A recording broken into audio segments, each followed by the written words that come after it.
His did. Is he here? I thought I heard somebody trying to open the.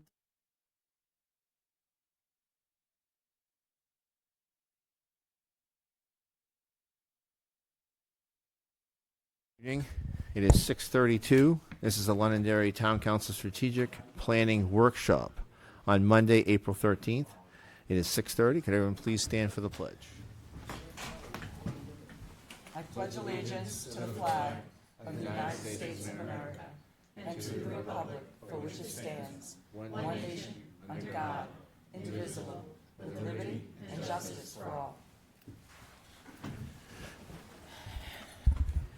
And I got a lot of questions about this. We don't have public comment tonight because this is just the town presenting to the town council what their vision of the strategic plan is. The public will have time to weigh in on it in the future. May 18th. I will Ron. open it up. Ron, Right. it's May 18th. Okay. Well, it's good to know in Yeah. advance so they can We just- plan. And who wants to start? So this is a facilitated process. As you indicated, it is a workshop, and I've outlined in the cover sheet, it talks about the public's process with that, but I'm going to go over each role that's involved with this. On July 21st, 2025, the Town Council directed me, the Town Manager, to initiate the development of a comprehensive strategic plan for the town of Londonderry. It in the past has not had a strategic plan and has had a master plan, but now I've been directed to do that, and we have been through that process. And in a few minutes here, Kirsten's going to go over what that process looks like. The purpose of a strategic plan is to provide that guidance by the council. The governing body of the town, and to a certain degree the legislative body, other than for budgetary purposes, is the town council. The town council should be providing direction to the town's various bodies, boards and committees, as well as staff as to what direction the town should be going in. What are the priorities of the town, and how are we going to know when we reach those? That's a primary function of the governing body. And I provided examples of other municipalities across the country who have developed strategic plans, and they all have slightly different variations. Some are for longer periods of time, some are for shorter periods of time, and they're all a little bit different, and their formatting is a little bit different. What you'll see here from the town of Londonderry, what we have developed is different from all of the rest of those, because each community is different and what its objectives are. At the end of this process, and again, Kirsten's going to go over the timeline with you, but the council will tell us what the strategic plan is. So our job here tonight is to work through that. This is a workshop to go back and forth with staff. You've got staff members here from departments. You have representatives from most of the boards and committees that provided the feedback. And we are literally here to make changes to the draft. This is a draft document. And when I say that, the council will tell us what changes it wishes to make, because then we will send that final draft to the public hearing on May 18th, as was indicated. And then hopefully after that, the council will approve a strategic plan, and that is the kickoff of the budget cycle, because now we will have the direction as to where we are supposed to be going. And that translates into, in many cases, resources that are needed to get there. So, again, this is about goal setting, implementation of a framework by which this occurs, this process of strategic plan. It's done on an iterative basis every year or every 2 years, and some communities have longer periods of time. The longer the time in between you update things, the less tangible it becomes, and the more of a document that looks nice on a shelf that's never implemented. That is a waste of resources and time for everybody involved. So this is not supposed to be aspirational. It's supposed to be realistic. What are we actually going to do? What are we going to commit resources to do or not? And again, Kirsten will go over the process, so I'm not going to waste a whole lot of time on that. So tonight, we have workshop number 1. We'll get through hopefully half of them. And then the other half will be on the 22nd, which is a Wednesday night, to get through the second portion of these. Hopefully that's the time frame. Sometimes it may take longer, and if it takes longer, it takes longer. We don't have to rush through this. But the goal is on the 18th, if possible, the council approves and votes for a strategic plan. And then the same thing on the 18th. Usually what follows after that, and what I propose, is the council will provide guidance to the town manager and what the council would like to see in terms of a budget or budget options. And then the next day, I would turn around and issue that guidance to staff to produce the budget for the FY28 budget, which would be due to me by the end of July, which is earlier than normal, so we can elongate the process a little bit longer. And then hopefully we're not bunching all of it up into the November, December timeframe and then into January. So that's the large, big picture of goal where we're going at. So to bring you up to speed on what we've done so far, so after the July 2025 meeting where you voted to direct the town manager to form this, we went through a series of gathering inputs. We started out by meeting with departments to speak with them, ask them to send us in their ideas of what their objectives were, their action items, and then we met with them to refine them, went back and forth with different department heads about what to include and how to take them from kind of big ideas into tangible objectives, action items, and goals and KPIs. We did the same thing with some of the boards, committees, and commissions. I think we ended up meeting with everybody, or at least connecting with everybody, and not everybody gave feedback this time around, and that's okay. But a lot of their contributions made it in there. We also held 3 general public input sessions. The first one was December 18th, and that was focused around economic development. Although people were free to give input on a variety of things, and if you look at the input from that session, you'll see that. There was a general public input session on January 31st, and there was one at the Baldwins on April 1st. We also put out an online form that let people submit comments. And then we also had email and personal outreach. Those were the conversations that when people came up and wanted to speak with us about it, some people sent individual emails saying, hey, we'd like to see this incorporated. And so that was the input gathering process. And you can actually see all of that input on the town website. So we've uploaded all the individual contributions on the strategic plan page of the town website. So you can see the notes from each of those sessions. You can see the emails that were sent to us. You can see some of the notes in the back and forth, some of the notes and some of the refinement from the department and board and committee meetings. And I think what you'll find is that obviously not everything from everybody's input made it in, because this is a town-wide plan, and a lot of these individual contributions will be reflected in the individual board and department goals moving forward and their individual business plans. But I will say that there is input from every single solitary source in this final plan. There was input and material impact from every single conversation that was had. After we did the input, that's when it became the analysis, cross-referencing, and assembly. So we went through and the data had to be sorted, standardized, searched through, analyzed, compared, and we came up with these 7 functional areas. And then we had to incorporate the action items and KPIs and see which departments and boards would be accountable to which area. And again, this is all part of the draft. All of this is subject to change. And so now the process is in front of us, in front of you. As far as the timeline, this started in July 2025, as I mentioned before, and then from August through March, we met with boards, departments, and the public to ascertain priorities and the major initiatives needed to meet priority, safety, service, and compliance objectives. And that's really important. We're focusing on the key basics for this plan. And one of the themes you'll see as we go through these action items and KPIs is it's a lot of roadmap, plan out, start tracking. It's about a lot of these steps that we've suggested, and they are just suggestions, are very first steps on how to figure out where we are, benchmark where we are, so we want to know where we need to get to. Then, now we're in April, the strategic plan workshops with the town council, town staff, and board leadership, and the intent on these is to revise and refine this plan. Moving forward into May, the feedback from the workshop sessions will be incorporated and published in a second draft for public feedback, the public hearing on May 18th, and then the strategic plan is revised as needed based on that public hearing and adopted.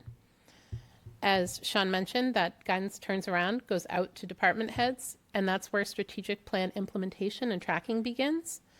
And then over the course of the next fiscal year, strategic plan objectives and action items will provide direction as to priorities to all staff, officials, and residents. And then the process starts all over again, and we start refining for the next one. So this is a facilitated workshop that we're going to be facilitating and helping the council through this. You're going to have staff members that may talk about certain items. You can certainly ask them about those items. And we have representatives of most of the boards and committees here. And I would encourage staff members and members of boards and committee to come up here to speak if that's what's recorded on here, to have that conversation back and forth. This is a very much bottom-up approach. Because again, we started out with staff, and then we went to boards and committees at the same time, and we got a lot of feedback. And then these public engagement sessions, what the public was looking for, to provide that stakeholder feedback to the council to make decisions. So this is a workshop. If you want to change something, then you, by consensus, you tell us that, and we will start to make those changes. We have Tanya over there that's going to be recording that information down, and we'll start to do that. Again, the goal between now and then at the end of the day on the 22nd is to get it changed to the point where the public can provide constructive feedback on what it is or what it isn't, what things they'd like to see that aren't in there, things that are in there that they don't think we should have, or how some of those should be modified. And then again, it'll be up to you to do that. Members of the general public, again, this is a workshop, and so isn't the 22nd. Your role is to obviously take copious notes about what is going on. Reach out to your counselors in between now and the 18th, and certainly be prepared on the 18th to provide that feedback. You can do that in writing.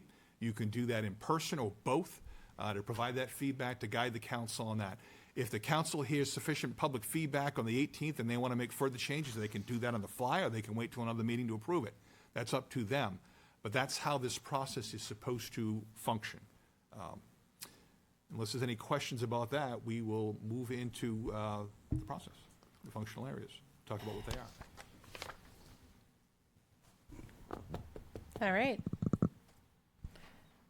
So the functional areas, these are kind of the big organizing ideas behind the strategic plan. So rather than do something like treating departments and boards like silos, right, which have no interaction with each other, what we've done is we've taken everything that people put in and looked for those overlaps, for those areas of interaction, for places where I think I used the word shared responsibility in here. These are all areas where the goals are much more easily achieved if we all know what each other's doing and where we have common goals. And so we've organized them into these 7 functional areas. And I cannot, like I said, I cannot stress enough, this is supposed to be the first full conversation. So if you have questions as we go through these, please let me know. I'm just going to review the 7 areas really quickly, and then we'll get into the individual objectives and kind of dig into each one. Ideally, we'll end right at 8:30 today. So that gives us probably about 10 minutes on each objective. But obviously, if it takes more and we have to shift this, like the town manager said, we are absolutely happy to do so. So the first one is the big one, basically. This is an area that has 4 objectives, and it's government excellence, digital services, and fiscal stewardship. This is all about being effective, efficient, responsible, transparent, particularly with our public-facing services and resident interactions. We want to make sure that we are being transparent and clear in all our financial decisions, making sure all our compliance is up to date, and making sure that we are flexible enough to meet both our immediate demands and our future demands. I'm not reading verbatim. If you want me to, let me know, but I will. Nope. All right, any questions on that kind of big over one? All right. So the next 2 here are the other 2 that we'll be addressing this evening. Communication, civic trust, and community engagement. And I think Sean might owe me $20 because I might have bet him that this would turn out to be one, and I think I won that. So this really focuses on communication, and this came up over and over again as we went through. The relationship between town government administration and everybody in the community, and also internally as well. So the more people know, the more clear information is, the better they can make decisions and the better they feel about their life in the community. So again, encouraging participation, encouraging and highlighting ways people can do that, improving public confidence, and putting as much good, true, consistent information out as possible. The third area is one that kept coming up again and again, which is growth, land use, housing, and economic vitality. So what does Londonderry look like in the future? What does growth look like? How is growth managed? How does it align with community values and the character that people expect to see in Londonderry? And how do we protect the quality of life while still facilitating responsible development in the ways in which we legally can? So those are the three we're hoping to get through today. And then I'm just going to quickly go through the other ones just so you know what's coming up.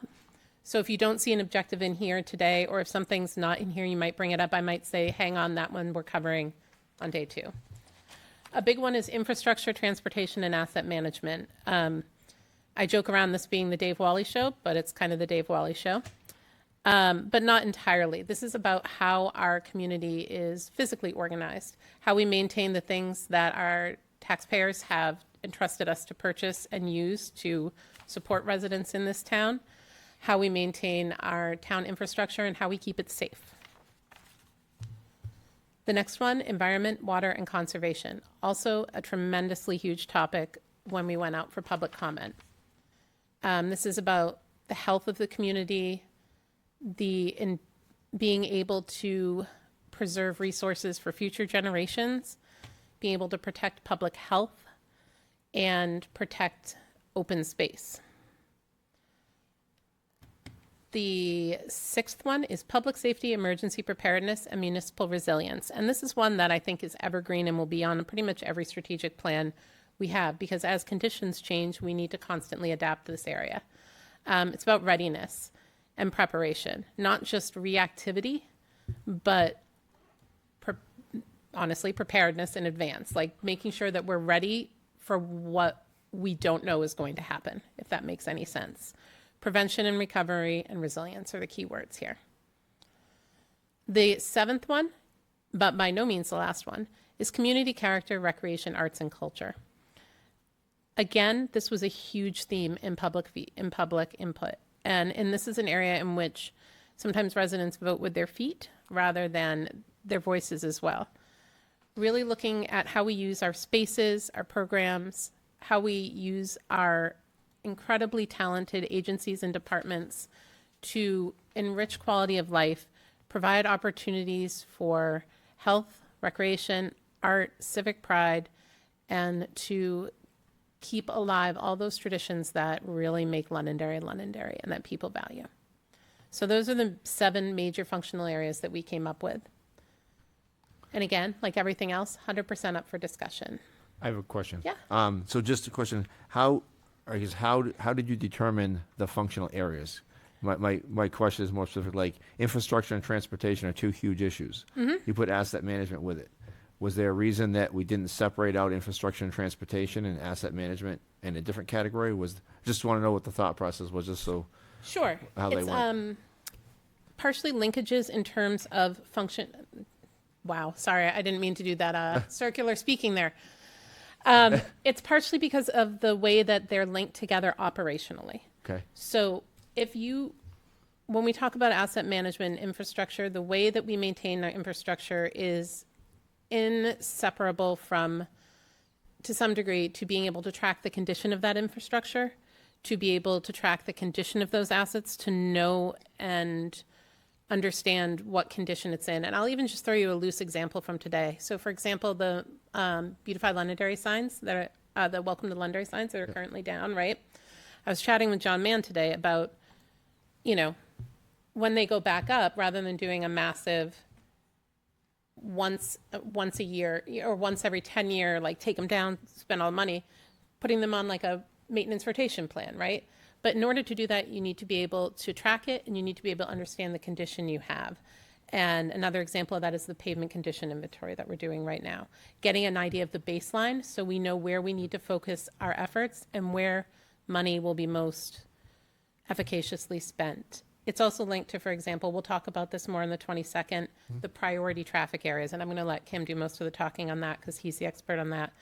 But understanding and having the data to support these things, and the traffic group has been doing that, we need to do the same thing on the infrastructure side.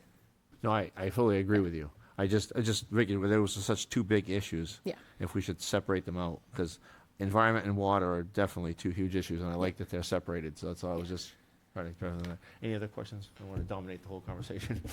Go ahead. Well, so I tried to find the input pages, and I was having a very hard time, and even just now, trying to find them on the computer here. Maybe I'm just going to the wrong section.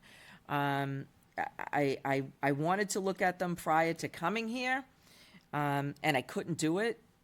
And again, I like and hate this new website all in the same breath. I'm just going to say that. I have a very difficult time finding what it is I'm looking for. So if you want, Just so people at home too, they can find it. So there's a link on the bottom of the agenda to the page. All right, let me go back. So we're going, So if you go on the agenda, it's on the bottom of the page, but if you go here and, let's see, sorry, Go to my the typing's a agenda. little bit. so if I go to meeting minutes and agenda, correct? Yep, it's a link on the bottom At of the very page. top, it says the workshop, right? Yep. And then Scroll to the bottom it of the says page. strategic presentation draft. Nope, that? very bottom of the page, the red link. It's also on the website if you go to our community strategic plan. Okay. And then underneath it on the bottom, those 3 links, those are the inputs. No, so this is the strategic plan page on the website. Right. So this is where all the inputs are down here. There's every single one is on the bottom of this webpage. Oh, at the very, very, very bottom. Yeah, so it's all of these are on the webpage right here. So this is where everything, sorry, I'm not pointing at you guys, I'm pointing at the monitors where I see it. Yeah. So this is everything, a PDF of everything that we created. There's a lot of them and it'll take a while to go through. And Well, yeah. and I think it's important to go through this so people can see where they are and what they Yep. need to look at. And while I'm on it, I can actually just show you that on this strategic plan page, if you go to our community strategic plan, there's a form embedded right on that page. So if any of the public has input, they can just actually type it right on that page and submit it. So it has a link to all the agendas. It has a link to the draft documents that you're looking at right here and a description of what the strategic plan is and how we got here. So that's what's on the town website for it. And again, if anybody's watching at home, our community strategic plan right here.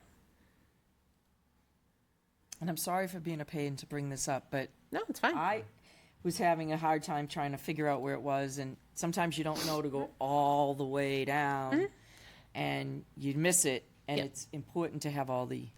And so these were all on there, and part of that is just simply the manageability of the agenda packet as well, trying to make sure that we are not creating an agenda packet that's so large that it has trouble downloading with images and with everything. So that was part of the logic between separating it out and putting a link. But much like with the budget process, where we put a lot of it on here, we're doing the same thing with the strategic plan.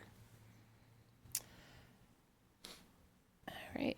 And part of the strategic plan, are we going to have, like, I know we broke it out into different things, and some of them, you know, are we going to break it out into the feasibility of doing what is on there and the cost of it and who's responsible for it and who's going to manage it, who's going to be in charge of being the overseer of it, making sure that it's actually being implemented?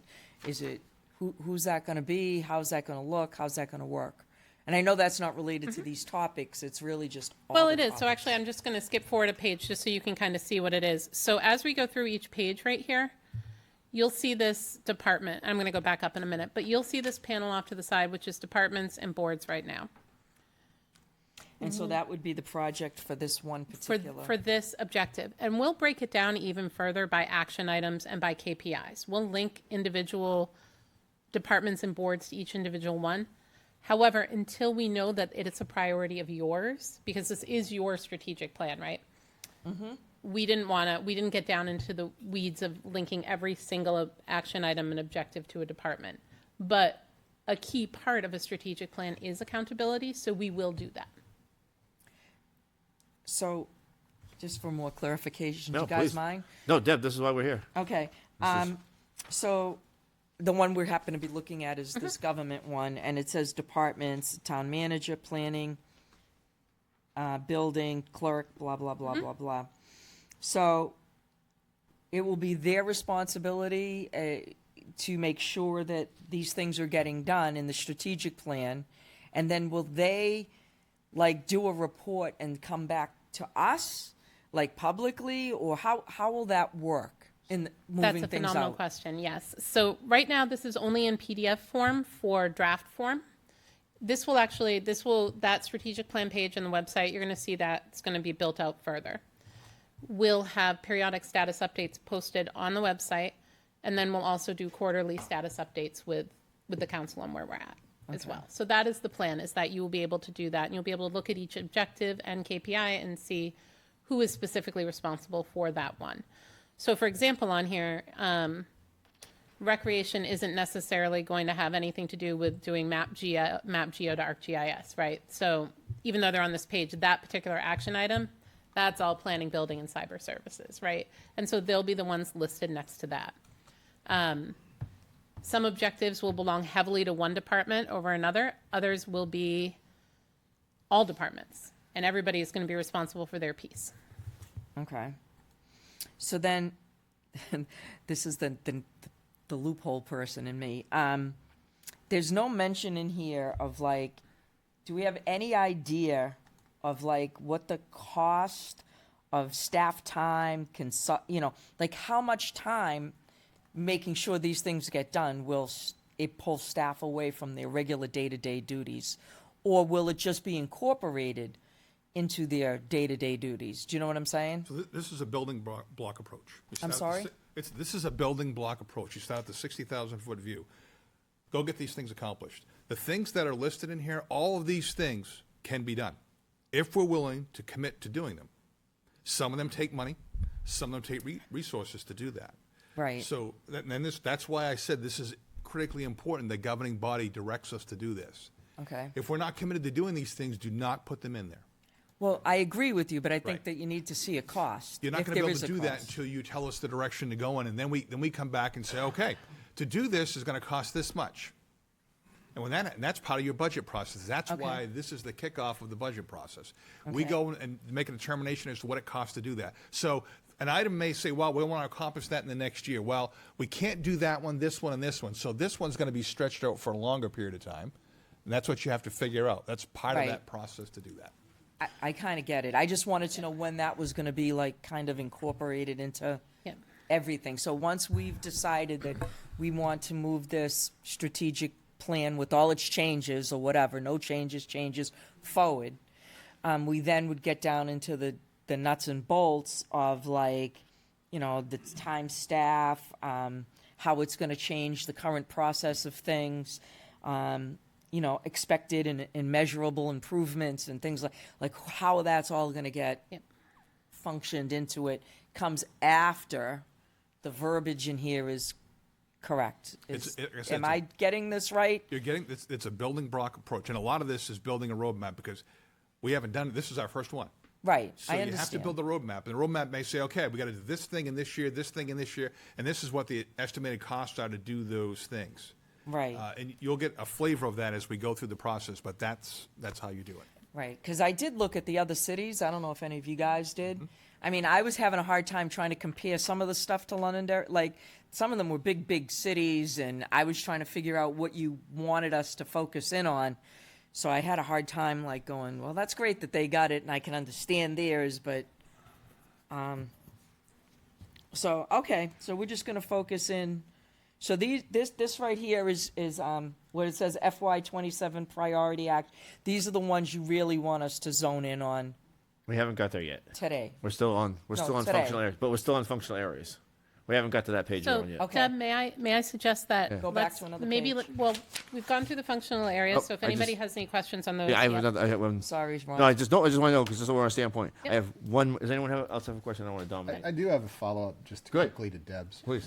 So if we go down and get into the specifics of, like, say, one of these items that is tied to a cost and we find it unfeasible, that doesn't mean we're committed because we put it in, it's like, oh, that costs $4 million. We no longer want to do this. Is this a living document where you can go? It is. Yes. Okay. Yep. And that's why it can be changed during the year. And then what happens is if you look at the city of Lebanon, you'll see several items are stalled because there's a cost factor that they weren't able to do that. we had 5 things we wanted to accomplish, but we're only going to be able to do 2 of those. These other ones are going to be stalled, and they're going to be pushed back in subsequent years. The state of New Hampshire does this with a 10-year highway plan. That's a plan, right? So they have to constantly move it around because the revenue that they get changes all the time. And we don't know what our economy is going to be like from one week to the next, it seems lately, right? Fuel prices are going to go up. That's going to affect a whole lot of things. And you're going to have to delay some things, but again, you need to have a framework and a plan to move it forward. And some of these things we're actually doing anyway, without a written Right. plan, without guidance as to where we're going. Right. I just have one more question on functional area, and then we'll move on. Okay. I don't want to be, could we note that, would there be any objection or any consideration to moving the asset management piece up to the fiscal stewardship piece? Is there any validity in that? Just because I'm just thinking where infrastructure and transportation are like 2 huge issues here in town. I may suggest, No, that's what I'm talking out loud. Asset management is your things, right? So Yep. roadways, buildings, Okay. these are your things. That's why they're clustered together, and they all, if you look at all of the feedback, I mean, there's a lot of it there, right? There You is. try to take those and put them into, narrow them down into functional areas. So infrastructure, transportation, those are roadways, they're culverts, right? Bridges, buildings, rolling stock vehicles. Those are things, and they tend to fit in a category more neatly in this fashion. Okay. So, like we talked about the pavement condition index, that goes into your asset management plan, so you can track those. Perfect. Because if you go out and build all kinds of infrastructure and then have no plans to maintain it, not that that would ever happen here, but anyway, then you have all kinds of problems. We have a library that's you can't occupy, right? And we got a fire station. If you go look by a station that's rotted wood, you can see it as you drive down the road. That's what you have, and we want to avoid that. I think you've explained it very well. Any other questions on the functional areas? Then we're going to go through each section, So line you're- by line. You're gonna leave asset management where it is. Yeah, I think I just wanted an explanation. In me, I was just looking at it as that infrastructure and transportation is such a big deal for us. I didn't want it to be taken away from, but I think they explained asset protection, so Well, they fine. kind of feed on each other. yeah, I'm fine with it. Okay. Great. So that brings us to the first functional area, which is the government excellence, digital services, and fiscal stewardship. This area has 4 objectives, and as we're going to move through them, just to give you a heads up on how we're going to operate, Sean will talk about why this is an important objective, and then I'll go through the action items, KPIs, and kind of where they came from and what the priorities are. And then we'll give you a chance, I'll go through this very quickly, and then that'll give you a chance to ask questions, if you have it, of the people who are here. Just one other thing, there will be a vision statement at some point, but we don't want to do that until you have finalized what the priority action items are and you concur with these. That's And then we'll smart. write vision statements for each one of these. All right. Complete the Open Gov permitting rollout and integrate it into planning and building department workflows and standard operating procedures. As you know, this is already underway, well underway. Create a records retention policy and expand digital records management for vital and registration records. This is required by statute anyway, and that's an area that we're working on. Sherry is leading that effort, Sherry Farrell as the clerk, and that committee's already met a couple of different times, and they're working on. There's a number of items that are not on the statutory list that the local records retention committee is supposed to develop guidelines on, which is what, again, they're working on. Expand townwide use of M365 digital record storage and collaboration tools, phase out paper-based processes where legally permissible. As I indicated even before I got here, you already have most of these tools and you're paying for them, you've just never used them. So it makes sense to use those, and that's what our new cyber services director is actually accelerating that process to use SharePoint, which allows people to work collaboratively, and right now they work in silos. These people have their files, and you may have duplicate files over here and over here.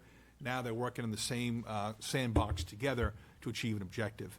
And again, he's already made quite a bit of progress on that. Create an address-based SharePoint system to centralize property-specific records.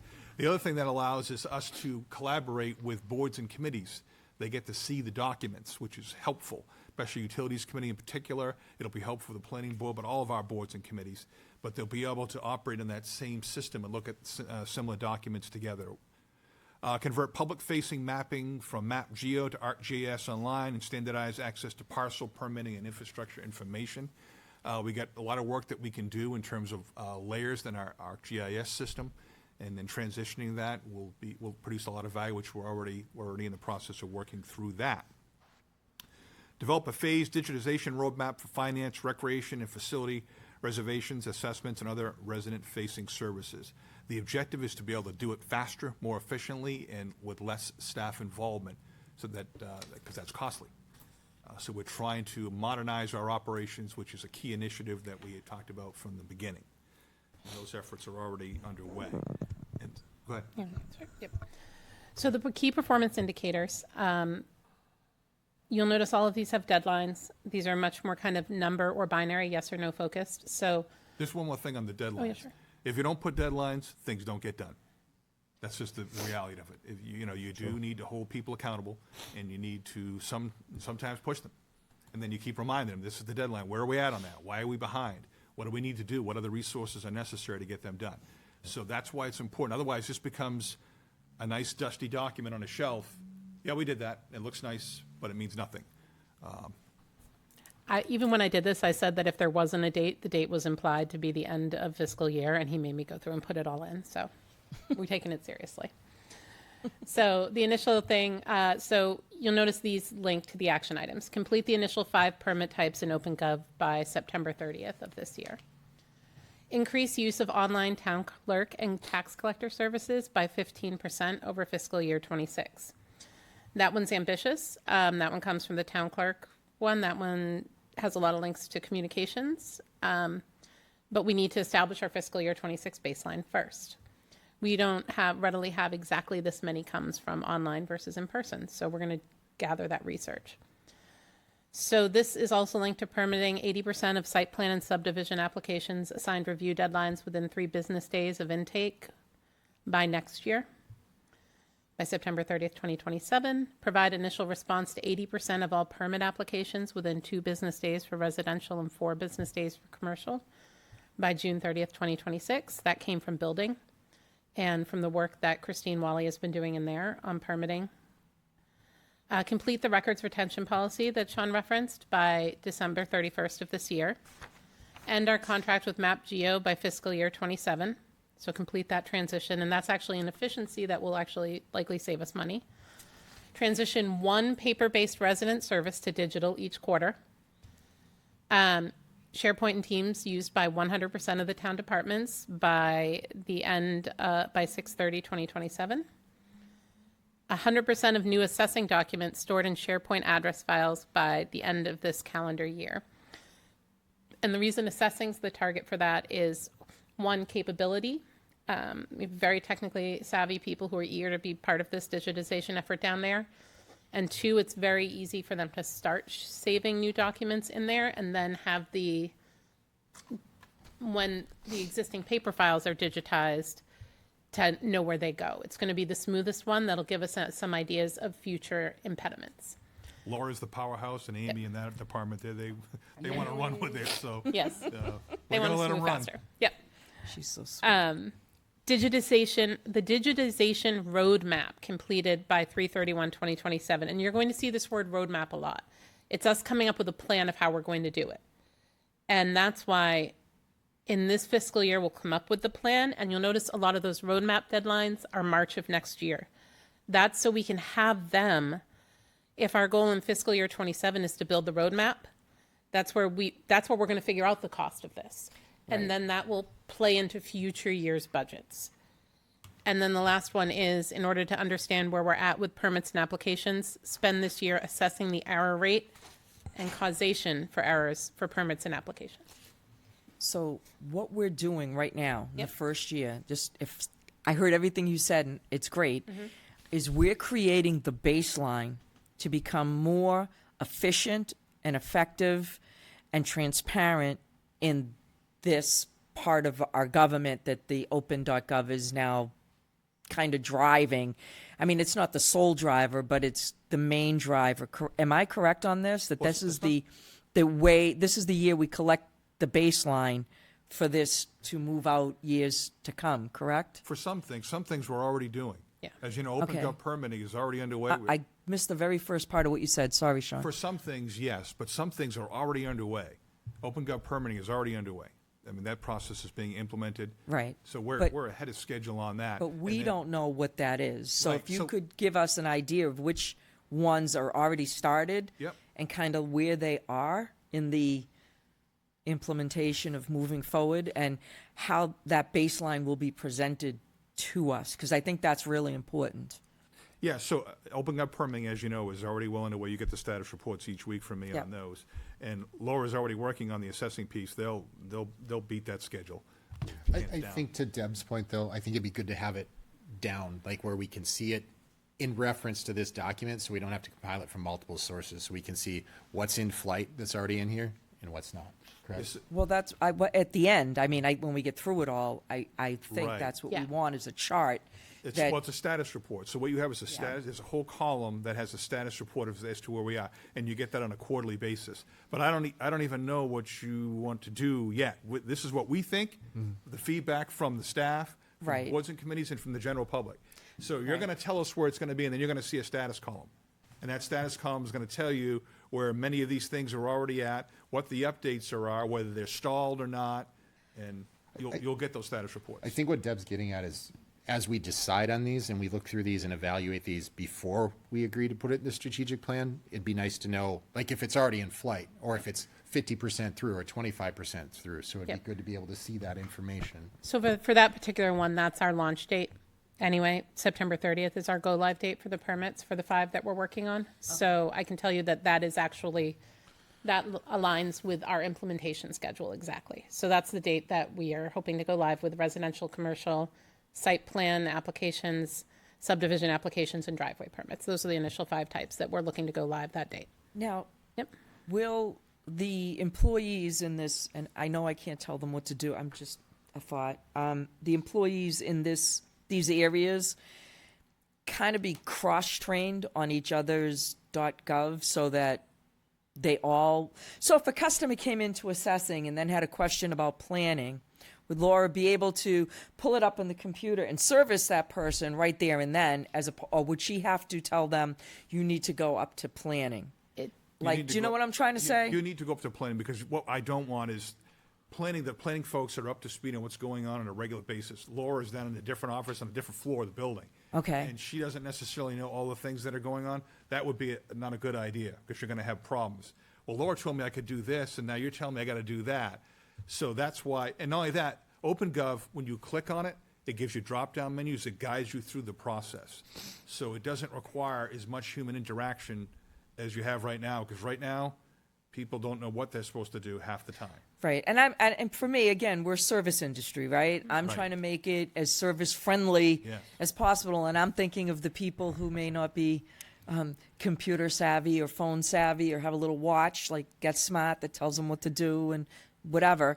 My point is, it would be nice if they could, even if they didn't tell them, they just showed them how and where to go to things, because I don't know, I'm just trying to make it less frustrating, because I know, like, it's being on a phone call, right?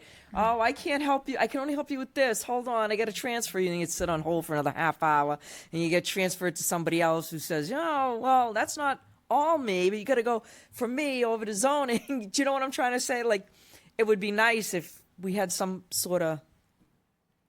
It's I just know what I'm saying, but Yeah. I'm not saying it well. The difference is, we're not like one business that has one product. We have a very diversified function here. We have very different departments that do different things, and there's a lot of statutory requirements. To expect that someone's going to be a jack of all trades, that's when you get into trouble, when you expect assessing people to talk about zoning things which they're not trained for. Well, And maybe not so much giving them advice, but direction.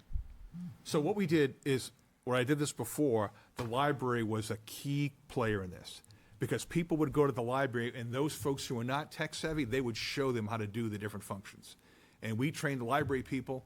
We had a real close partnership with the library, and they really helped people out in a big way for those types of functions, because they have computers there, as our library does when it's open, that you can go and use those tools. So that's a relationship that I'd like to have with our library. Obviously, they've been through some turmoil, as we're all well aware, but I think things are stabilizing to the point where we'll have a similar relationship with them. and they can provide an even a further extended public service by helping people out with those things. Deb, Okay. to your larger point too, I'm just going to have you remember that when we get to the fourth objective in this area. That does address When we some get of to which one? the fourth objective in this Oh, area fourth does touch objective. Okay. tangentially on what you're talking about there. Okay, thank you. Sorry. No, that's quite all right. So I guess from the council, anything else that you would like to hear about the I get a couple things. Yeah. The cost of Map Geo to the ArcGIS online system, what is the savings that we will see as a town? Not 100% sure of that dollar amount. We can certainly get that for you. It's not just the dollar amount of Map Geo itself. Yep. It's the fact that right now, our assessing information lives in one database. Our mapping is created and done in another database. And periodically we need to sync those two into a third mapping program, which is kind of linked to our assessing program, but not really. And it means that updates aren't done as quickly, they're more labor intensive, whereas if we just work in the program where we're building the maps and maintaining the maps, and that has an incredibly robust user interface, and it's what most other towns use, we can cut out not only the software subscription, but a massive inefficiency within the planning department. And wasted staff time. Yeah, Yeah, Mike we'd will be be able to saving get a so lot much on more done staff if he doesn't time. have to do that. So overall, Yeah. we would be saving money by converting over. So we're not going to be costing Yes, us that's a more. saving money and efficiency, Perfect. money and time. And probably more detail. Okay. The next question is so in a lot of these things, there's deadlines and there's goals. What happens I want to ask a specific question. What happens specifically if we don't make the 15% deadline for the tax clerk? Like, there's no, like, if that doesn't happen, is there, like, do we readjust the goal, or, like, I just want to know for the planning. Yes. So we don't put them in the stocks out in the green. No, I know we're not So gonna. what I know we we're do not gonna. Is we look at, I just okay, like- why didn't we meet that objective? yeah. Was it too overambitious when we came up with it? Was there something that came up? Was there a shortage in that department with staffing, which is going to happen from time to time, right? What was the issue? Was there a technology issue? Did we have to shift money from someplace else because something happened in the middle of the year, like the library falls apart and we got to spend X amount of money on that? So just examples of that. So that's what happens. And then you either readjust that or you make some changes to it as you need to be able to achieve it. Or you say, we're not going to achieve this goal after all. We decided we're not going to do that anymore. Those are decisions that you make. And you get a status report so you know where that is at. Yep. Have we considered at all as a town incentivizing people to do it online? I know out there that some towns will give you, a benefit if you do it online as opposed to coming in. Have we thought about that at all?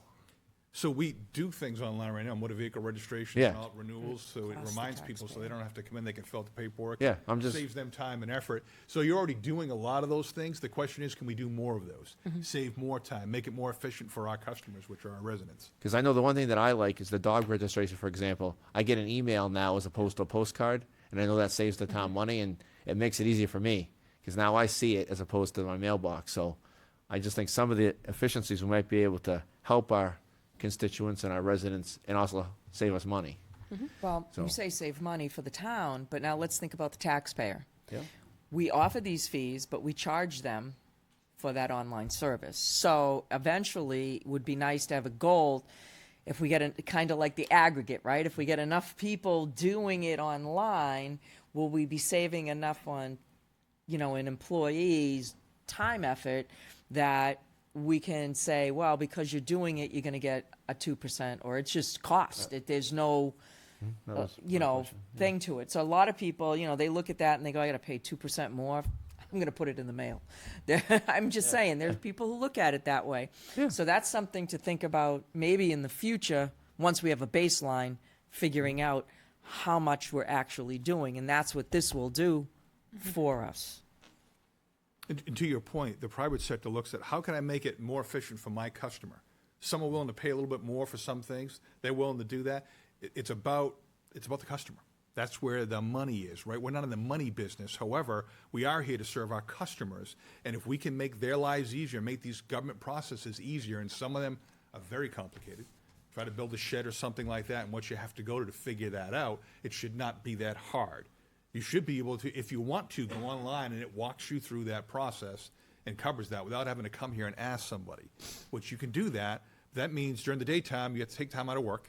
You got to come here to do that. It's not as convenient. We can make it more convenient by using different tools. My last question on this section is, it says SharePoint and Teams used by 100% of the town. That's great. Are we able to get everybody on board with that and get them all trained and everyone know how to use that by that deadline, you think? Is We that think so. realistic? We think so. Yeah. That's our goal. Yeah. Okay, no, it's a goal, but I just want to know if it's realistic, because, you know. Jeremy, do you want to This speak is to that a why we little have bit? a Yeah, services director. It's an open discussion. I'm just curious. You're the first one put on the spot, so. He is a nice fresh perspective to Okay. this too. So Yeah, please. So, we already have SharePoint, we already have Teams, we already have Outlook and all of the tools. We're already paying for them. The time, energy, and effort here are really twofold. First off, we have to build out the different pages and repositories for the different groups to use. The main one, though, is we have to train everybody. And so finding time in everybody's busy day to sit down and train and learn how to use the new tools is probably our biggest challenge. I have done this for Fortune 500 companies, and we did full deployments within 3 months. That's where you can take a day or two out of people's time and dedicate to training on a new rollout. We don't have that kind of flexibility here. We have too much work to do, too few people to do it. So having a date of June of next year should give us plenty of time to take 15 minutes, an hour out of time here and there to get each of the different groups with their space built out, customized to their needs and ways of operating, and then trained in how to use the new tools. Thank you. No problem. That's just one. Anybody else have any questions on? None from you? Wow. Shock, huh? You're good, Deb? All right, we're good. all right, let's move on to objective 2, which is standardized workflows, training, and service continuity. And so you'll notice on these descriptions of the objectives too, a lot of them are multi-year objectives. So we know we're not finishing them in 1 year, we're starting them. And these action items are about starting our movement toward them. So I want to run through these. I want you to stop me as I'm going along if there's questions about them. Identify mission-critical processes in each department and create documented SOPs. As you know, we're doing those at the higher level, the town level.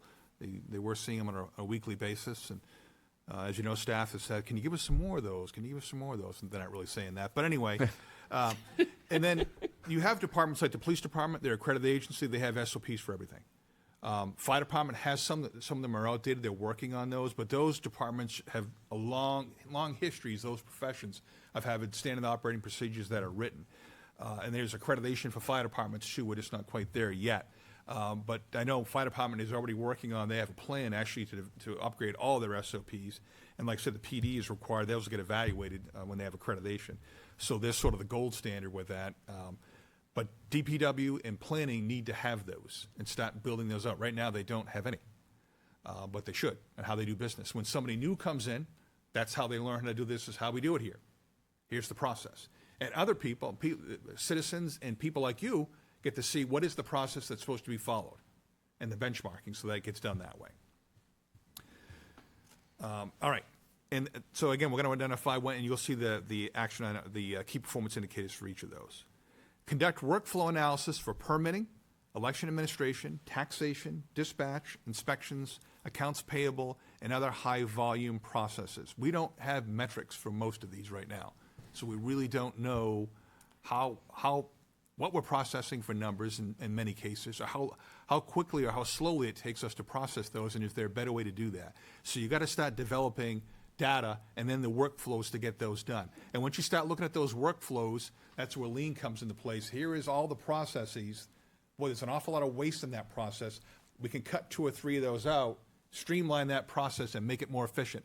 And Ron, you and I were talking about lean today. This was created by Toyota Corporation and Ford Motor Corporation, and how to make their assembly lines more efficient, how to get rid of that waste, squeeze that out, and make it more efficient, more effective. And that's what we're talking about here. In many cases, we have multiple people involved in a workflow, and one group doesn't know what the other's doing. That would be like building an assembly line with Ford, where the guys who are building the wheels don't know where the brakes go, and they're not working together. And there are some serious issues in between, and the land use change tax was a perfect example of that. There are some that we're not collecting because we missed it, we don't have a good process, and we're losing revenue. So Kelly brought together a team because she's our lean team leader. Our folks got that training back in October to start going through those processes and identifying that and bring everybody who's involved in that looking at it so they all understand it from beginning to end and how we make it better.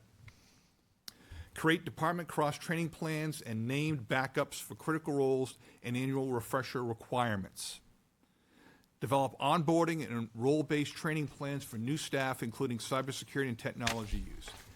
If you work for a larger company, you have a very scripted onboarding process and an offboarding process when you leave, when you retire, of course, because there's no place better to go than here, so you wouldn't leave for other employment. But if you do get retired, though, eventually, because we all have to do that someday, that's when you want to have to go through that offboarding process. And that should be spelled out so we don't miss anything, and we get those things back which belong to us, and passwords and things that person may only know themselves, and make sure that gets passed on to others. So right now, we don't have a process in place for that specifically? HR does on your benefits and Yep. those, and they do a really good job with that. Yep. But all of the rest of it, we should have a complete checklist. Issuance of gear, uniforms, passwords, what software programs need to be built out. When a new person comes on board, that person should walk in and their desktop should be all set up for them. They should have access to their passwords. The cyber services person should be going in, okay, here's your passwords, log in, and you have access to all the things that you have. Instead of sitting there, it can take a week sometimes or longer, and you can't do your work. So that should be a streamlined process. It should be electronic, digital. So when someone is in the hiring process, that gets lined up. So when they show up on that day, everything they need is ready for them, and they're ready to go to work. We don't have that yet. So that's what we're trying to accomplish. Review staffing capacity where departments explicitly identified cycle time or workload constraints. So before you talk about adding more people, you need to make sure that the ones you do have you're making the best use of them. We don't have a process by which we do that. That's important to work through that. Apply lean principles across departments to revise processes and improve efficiency, and I talked about an example of that. Create continuity of operations plans for each department. That's critical. We do not have those, especially if you have a crisis situation. If a department has to vacate a building because something happens with the building, not that that would ever happen here, but if that happens, we should have a plan by which we do that. Where is that temporary site going to be? How's that going to be operated? How are we going to make that function? How are we going to have connectivity with cable and all that sort of stuff that needs to be done? Would you equate that to what we did with the library? Yes, but we'll have a plan, actually. Right, We put it together really quickly. I see you smiling, so Yeah. so we'll have a written plan of what happens if the library. Right, so if that has to happen, but more importantly, like Yeah. the police station or a fire station, Yeah. because those are critical public safety Right, functions. right. Or if we had to vacate our DPW facility for whatever reason, we should have a plan of where we're going to operate. If this building goes down, we should be able to go to another town clerk's office. Other towns have mutual aid agreements with that. So we could send our residents there to register their vehicles, and we might send staff there to be able to do that. We need to have a formalized plan and be able to execute that like that, so our citizens don't see a disruption in service. So, since Sean decided to steal my thunder and go into the details on that one right there. Well, you said to I'm ask gonna questions start as with we the go. last one here. So you said to ask questions as we go. So I took him up on Absolutely. that, No, so. I'm just teasing. Got to keep it light in here. You'll notice the very last one of the KPIs is specifically identifies police, fire, finance, town clerk, tax collector, town manager, cyber services, and public works to have created, or if they already have it, reviewed and finalized a continuity of operations plan by the end of next year. It would be lovely if we could get all 14 town departments, but in 1 year, the amount of work that goes into these is unlikely. However, these are the key ones that if they go down one day, you need to have something going the next day. And so that's the crucial, those are the really crucial ones in order to keep the town running. Absolutely every single day. So that's why we prioritized those by June 30th, 2027.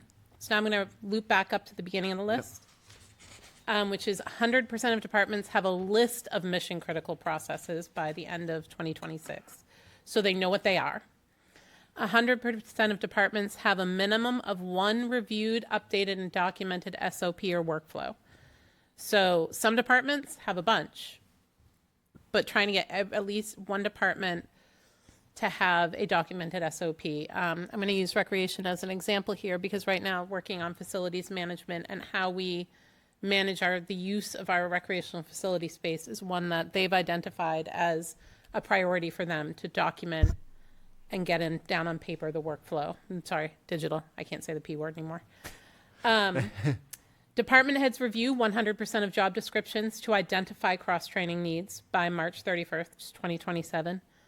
25% of cross-training needs have a plan by 6/30/2027.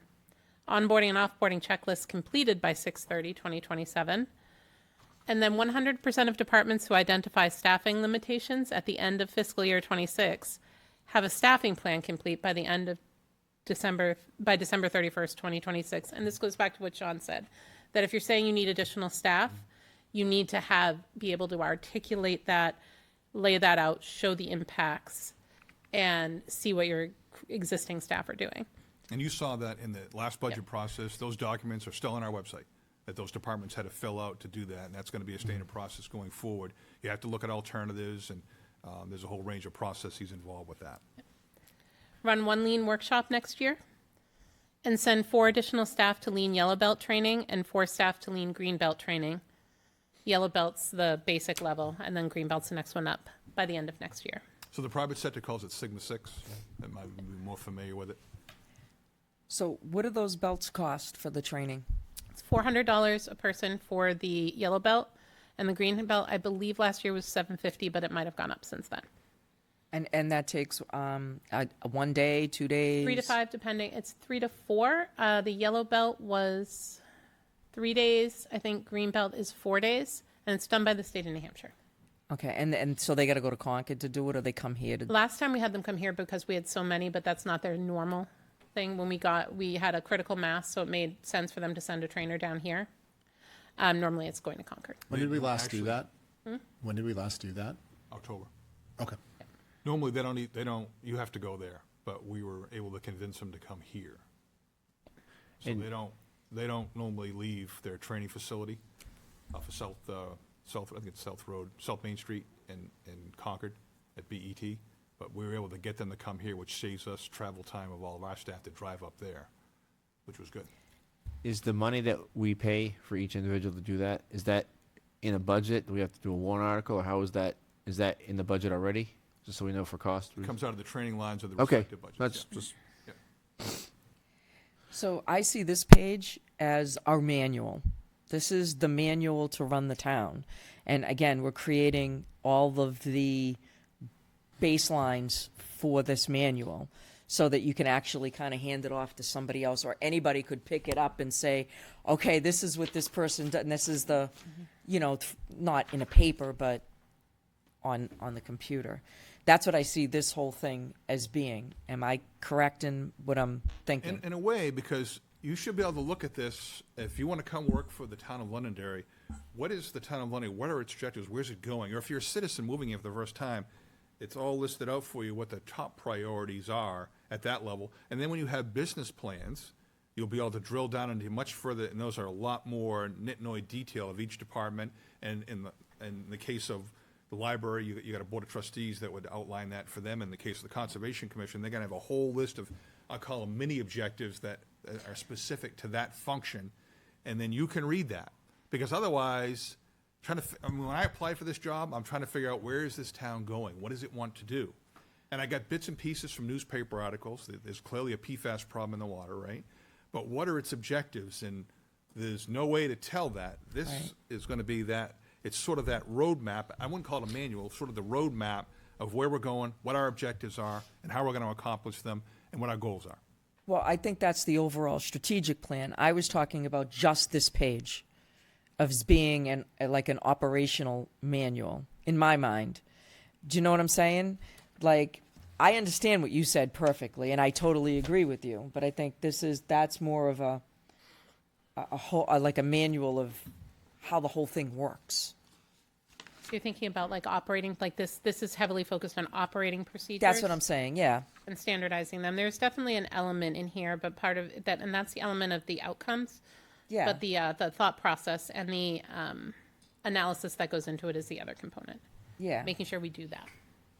I look at a manual as one of those things when you buy a TV and you throw it in the corner, you don't read it. And then No. when you're halfway through, it's like, No, I should that's have read not the what I manual. meant. I know That's what you're not saying. what I meant. You're so fresh. It's a man thing because we don't read the directions and we get halfway through. It's like, I should have read the directions because then you got to style over it. And you have the antenna coming out. Oh, wait, there's no more antennas coming out of the back of the TV. All right, excellent. Back on the department heads review 100% of the job descriptions. Who's going to be in charge with writing the job descriptions for each area? For example, one thing that we discussed, Sean and I discussed, is who's going to write the town manager this job description? Is that going to be the town council? Like that's just an example. Like who's going to write, for example, Dave Wally's job description? So we You do know. have job descriptions. Okay. For the vast majority, if not all of our positions we have. So this one is focused around not necessarily writing new job descriptions, but we're saying looking at these job descriptions and figuring out where are those critical cross-training needs.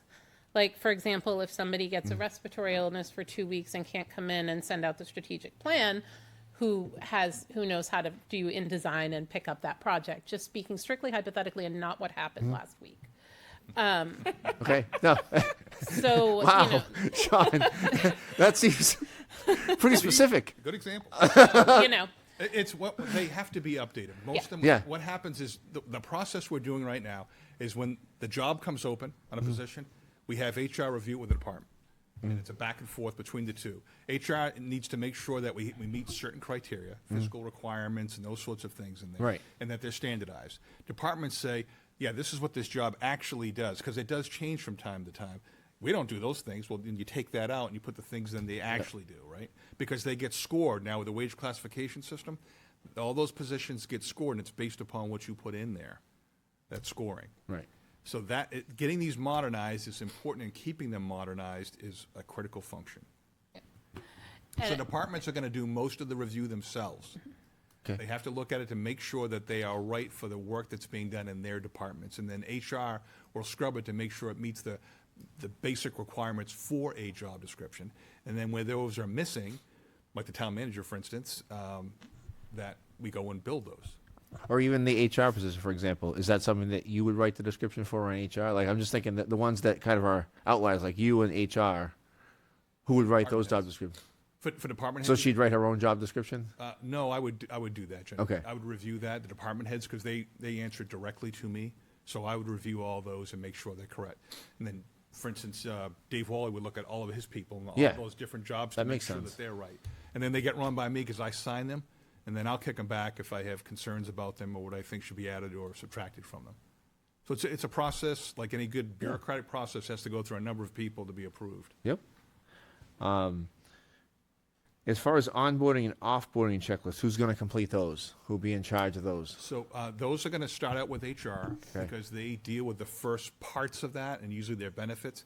But the department also has a piece of that. Cyber Services has a piece with that. So everybody's interacting with that employee. They complete their sections. And if you do it with a digital platform, Yep. which we don't have yet, then you can see where the status of that is. Everybody who's playing in that field, HR can see it, Cyber Services can see it, and the department head and the supervisors within that department can see, and then to sign off at the end and make sure that everything was covered.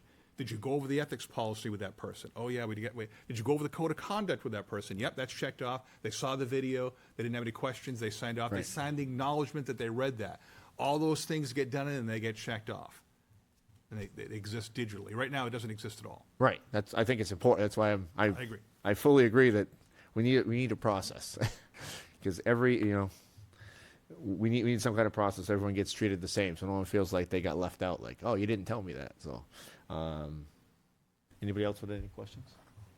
I feel like I'm being Dan today. I'm feeling like I'm being Dan today.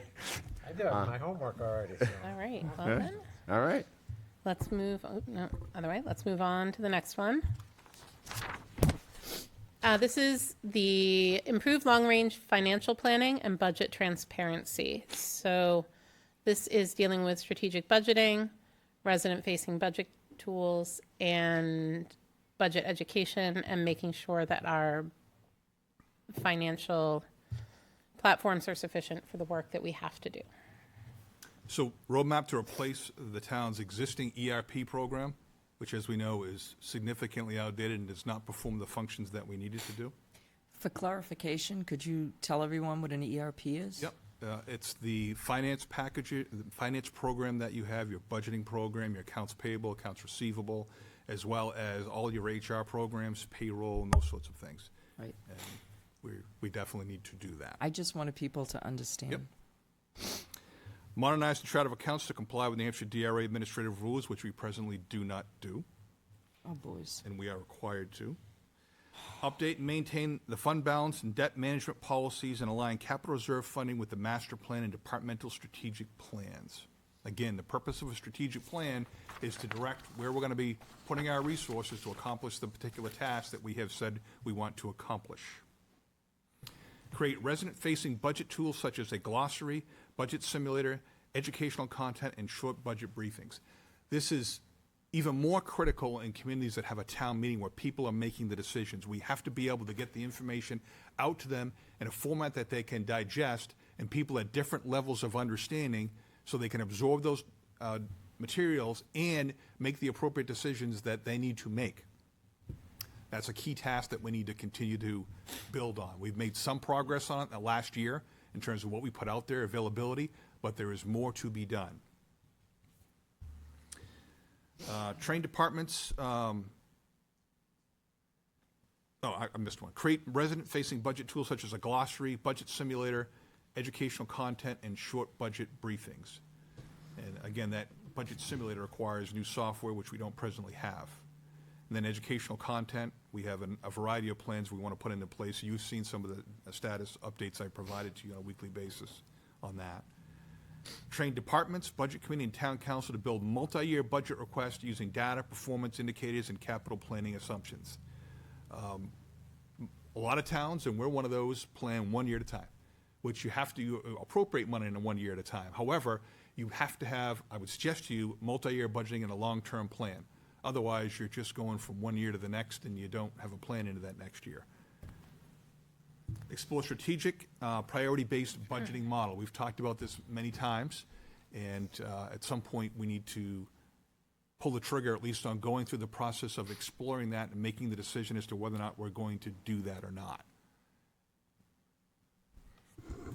All right, and so of the key performance indicators, complete roadmap for replacement of town ERP by September 30th of this year. This is an early deadline because as we move through the budget cycle, we're going to need to know what our plan is for doing this and the length of the plan and what our runway is in order to make sure that we execute this before we are in a bad position with our current software. Worse position. Justin would want me to say worse position. Complete analysis of the conversion from the current chart of accounts to the modernized chart of accounts. We want to have the analysis of how we're going to convert that over done so that when we do convert ERPs, we don't have to do them at two separate times. Update the fund balance and debt management policies. Have that completed and improved by December 31st of this year. And as you know, those are already on the schedule, Chairman Dunn, as we've already plotted those out. Yep. 100% of known capital projects are submitted for consideration on the CIP by June of next year. We say submitted for consideration because that's only halfway through next year's CIP. We're making huge strides getting it on this year, trying to make sure that every potential capital project is outlined and out there for people to see and for it to be discussed by the CIP committee. We know that we're not going to get absolutely everything that we know needs to be done on there by May 1st. So that's why we said by next year they need to be submitted. A public-facing budget education program in place by September 30th, 2027. Increase deliberative session attendance by 15% over 5-year average by next year. Good luck with that. That was the Yeah. budget committee that recommended that? Budget committee, public, you got to have some Pete, do you wanna whimsical talk ones about in here. that at all, or- I mean, sure, I certainly can. Yeah.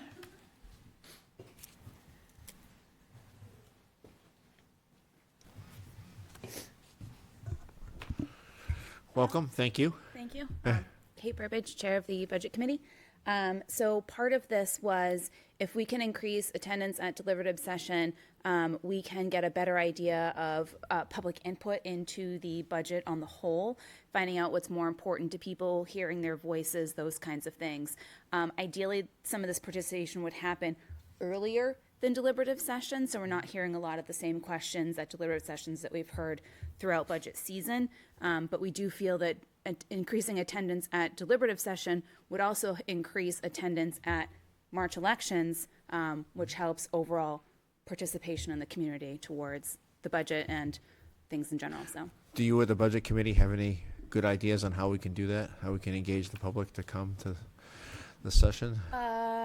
we will Or by just- 2/28/20. No, I'm just yeah, no.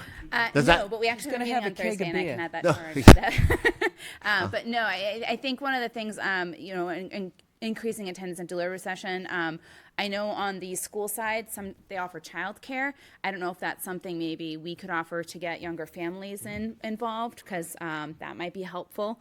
I know when I attend deliberative session, my husband doesn't, because somebody has to be home with the kids. So I think, something very simple like Yeah. that could help, No, I appreciate that. That's a very, you almost think it's a goal that we should already have, but it's, Transportation should be added to that too, because if it's bad weather, like older people might not want to drive in bad weather. To have it so that, or even at night for the schools, I know the school used to offer that, that they would, they used one of the buses, they'd do a list, people would call in advance, they'd drive around, get them, take them home, to get people to go to the deliberative. Yep. But I also think pizza and beer is a good push. Should we add that, or? I thought you were paying. While Kate's up here, do you have any other questions about the budget education, public-facing budget information? That was something that we drew heavily from the budget committee input for. Do you have any questions about that for her while she's up here? I think it's great that you're trying to get people to come more to the meetings, be more engagement with them. Yep. I think it would be nice if somebody from the budget committee kind of did, and they could put it online on the town website and stuff, like prior to the meeting. So I'm making up dates because I don't know. Yep. But just say June 25th, we're having our first budget meeting. We will be going over schools this, and we welcome people to come. You know what I mean? Like, so you put it out in advance Yes. that you're going to be doing this, and then Yes. you kind of, Mr. Mulholland has said this a billion times, and hopefully we'll get there to the point where we can have Zoom. Yep. People can Zoom in or email their questions into you guys, so you'd have more of an interactive, way early budget meeting, because like you just said, people just can't, I'm trying to put the kids to sleep. I can't run out. I'm not going to pay for a babysitter to run to the budget committee meeting, or it's, bad weather or whatever the reason, or I got to work late, whatever it is. I mean, having that there, I think would be a great tool.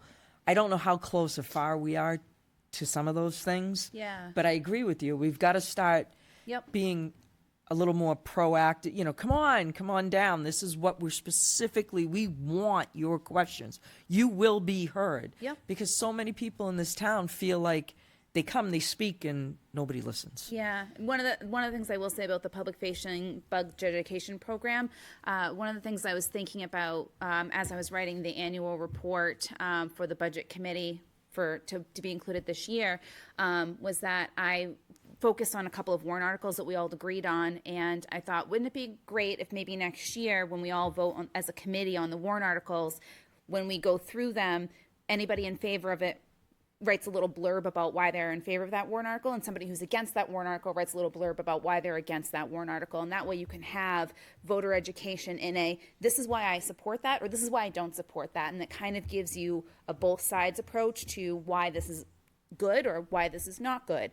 And I think that might be something that we could potentially try to implement this year. And if all of us on the board are in favor of something, there is no opposing viewpoint, obviously, but I think that would be good for because we get to the deliberative sessions, right? Why did you vote in favor of this? Why did you vote Yeah. against that type of thing? That already explains everything, and I think that helps clarify things for voters when they go into deliberative Right, session. and that helps streamline the The deliberative deliberative as session in well. of itself, and that shortens that duration, so people aren't thinking, "Ugh, I go start. I'm there at think- 9 a.m. and I'm there until dinner time." So. Yeah, exactly. I think that's something we need to add to this is what Kate just said.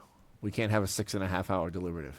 We need that. we need that to be one of our strategic goals is Yeah. to shorten that. So increasing attendance could be Yes. streamlining the deliberative session in and of itself. But yeah. I think we should probably have something maybe reduce it by at least 2 hours. Good KPI. More. Okay, I'm good with more. As you know, Chairman Dunn, you are coordinating a meeting with the Yes. Budget Committee and the school board for We the are. first time to coordinate the budget schedule. Yep. So we can start earlier, and you've got that meeting coming up. It's coming up in May. May 15th. Yep. Yep. So you've got that coming up. And Drew, if you back in your room there, can you come out and talk about how we're going to be integrating in May? That's a future one. Hold on. It was brought up in here, so that's why I wanted to bring it up now. Different objective. That's right. Anyway, there's a number of things, and also creation of videos, which is something I've got Drew working on as Yep. well. And I talked to you about that Yep. today, a script for that talks about our budget process. A lot of people, they don't want to read something, they want to watch a quick video and get a better understanding of what it is. And if we can do that for each one of those warrant articles, and hopefully there are a lot less of them, because we heard that complaint when we went to the Baldwins. Way too many warrant articles, and for people to try to figure out and work their way through. And you and I talked about that, and you had a plan that you were looking at with that Yep. to sort of modernize that process and see what our options are. Yeah, and I think a good example of a good video would be the community aggregation one that we put out, where they can go right to the question. The resident can go right to the question they want. The whole video was there, but they could watch certain parts of the question if they'd like. And I thought it was very effective. Got very positive feedback on that video. So that could be another example. Yeah. I thought, I got a question for Kate. uh-oh. So I reviewed this whole document, okay? Okay. This whole strategic plan. And I want your thoughts about the plan involving the budget committee. Sure. Okay. I mean, what's your thought of this? I mean, I look at it and it seems like we're involving the budget committee much more, Yes. not only at budget time, but throughout the whole year, which Yes. is something that I've been a proponent for years, saying the budget committee needs to be involved year round. What's your thought on that? I agree with you. I do believe that the budget committee needs to be involved a lot more on a year-round basis. I think moving some of the budget stuff to earlier in the season would certainly help. I know it's a big lift to have us attend meetings sometimes 2 or 3 times a week during the holidays, because we'll start in November, we go through Thanksgiving till after Christmas, so it's kind of a big ask. The earlier we can start that process, the more we can be involved, and the more we can meet with, the more time we have to meet with the department heads instead of meeting in these big group meetings with both the school board and the town council. That doesn't leave a lot of time for us to meet with, our liaisons and things like that to really dig into some of the details. One of the ideas that we had is that when we start building budgets this year, we should be involved right from the beginning so we have a better understanding of how budgets are built. So for example, do we start from default and work our way over from there, or do we start from a zero budget and add things in that we think are necessary? Both are two very different philosophies behind budgeting. So how are these budgets built? And trying to integrate from, the very beginning. I do think we have a very strong budget committee, and I do think we are underutilized a little bit. So I think rearranging and rethinking how we use the budget committee would only benefit Londonderry. Great, thank you. You're welcome. Any other questions for Kate? Thank you, Kate. Thank you. Appreciate it. Thank you for being here today. So number 4 is implement staff development and retention plans. So this is a long-term one. Oh, hold on. We moved on? Oh, yeah, I'm I so still sorry. have Did another you have question. anything Sorry. else? I have a question on Objective 3 still. Sorry. Be that guy. Just a question on the ERP program, where the voters didn't pass it this time. Yep. Are we going to work on is the goal to get a new warrant article together and educate the population that we need this program? Is that what the objective is here? I just want to make sure. It's to build a roadmap to do that, so I'm Right. not going to say we're going to do this or that, it's to build that plan, so We just went through a process. Yep. Now we need to decide what we're gonna do next. Okay. So that is the task. Okay, so the task is to find a way. What are our options, Yep. right? And then how are we gonna do those, and when are we gonna do those things? Perfect. All right. Go ahead, sorry. My No, last no question. worries. It's fine. All right, so this is all about staff development and retention, keeping people and making sure they're trained adequately, superiorly, really. All right. Complete wage classification study and implement salary adjustments to align town salaries to the 60th percentile of comparative wages. The council is aware of this. I've had this discussion with you. So if we have 10 employers, let's say it's 10 police departments, where do we want to be? I'm saying that we should be at the number 6 position out of those 10. We're not going to be the highest paying, or the 9th highest paying, or the 8th, or the 7th. But we don't want to be the lowest. The lowest paying, of course, is number 1. Usually the rest of them are going to fall someplace in that middle. We want to be slightly above the average at 60th percentile so that we can be competitive. Now, we're not going to be competitive trade for trade with those departments that are paying higher. But so some of our people may leave to go there. But they only have so many slots open, so it's a matter of risk assessment about how many people you might lose to those larger departments, or the ones that pay more, they don't be larger. So achieving that 60th percentile seems to be the sweet spot to be able to retain the majority of your staff. So that's what I'm proposing. The wage classification study, as you know, is well underway, and we're finalizing that process. So that's moving along quite well. Next one, conduct a townwide workforce risk assessment to identify hard-to-fill positions, retirement vulnerable roles, and departments with recurring turnover or recruitment delays. Establish succession plans for department heads and other mission-critical, technical, or customer-facing roles. Some departments are better at this than others. We need to be doing this town-wide. Standardize annual employee development planning, expectations by department, including role-based training, supervisory coaching, and documented career path conversations. This is an area that we are pretty weak in, that we really need to make some improvements on to allow us to retain the people that we've spent a lot of money to develop and train, and to keep them and allow them to take on the higher roles that we want them to move up into. Ideally, we want to be promoting people from within where we can, where it makes sense to do that. So we need to train them and get them ready for those positions. We all know how difficult it is to hire people in this day and age. Integrate wellness supports into retention planning for high-stress roles. Increase staff awareness of training opportunities and employee benefits. Okay, and so I'm not going to get too much into this. Sean already mentioned the wage classification study, implement recommendations for 2 of the groups by 2028. Calculate the fiscal year 26 baseline turnover by September of this year, so we actually have a turnover number that we can look at. Risk assessment report, so identifying those positions that are at high risk of turnover from retirement or departure, or that are difficult to fill. Have that done by March 31st, 2027. 25% of our mission critical roles have established succession plans by the end of FY27, and 25% of municipal departments have development and retention plans by the end of 2027. 25% of employees receive a documented career path discussion by the end of 2027. 95% of all employees are compliant with know-before security training by the end of this calendar year. Annual LPD wellness survey participation above 80% by the end of FY27. This is already underway, but develop and implement the mental health awareness program for LPD and LFD by the end of fiscal year 2027. And 3/4 of department heads attend a leadership or supervisory training, and 3/4 of employees attend at least one position-specific training, in person or virtual, by the end of FY27. And then a 10% increase in attendance at the annual benefits fair, which will be held in May 2027.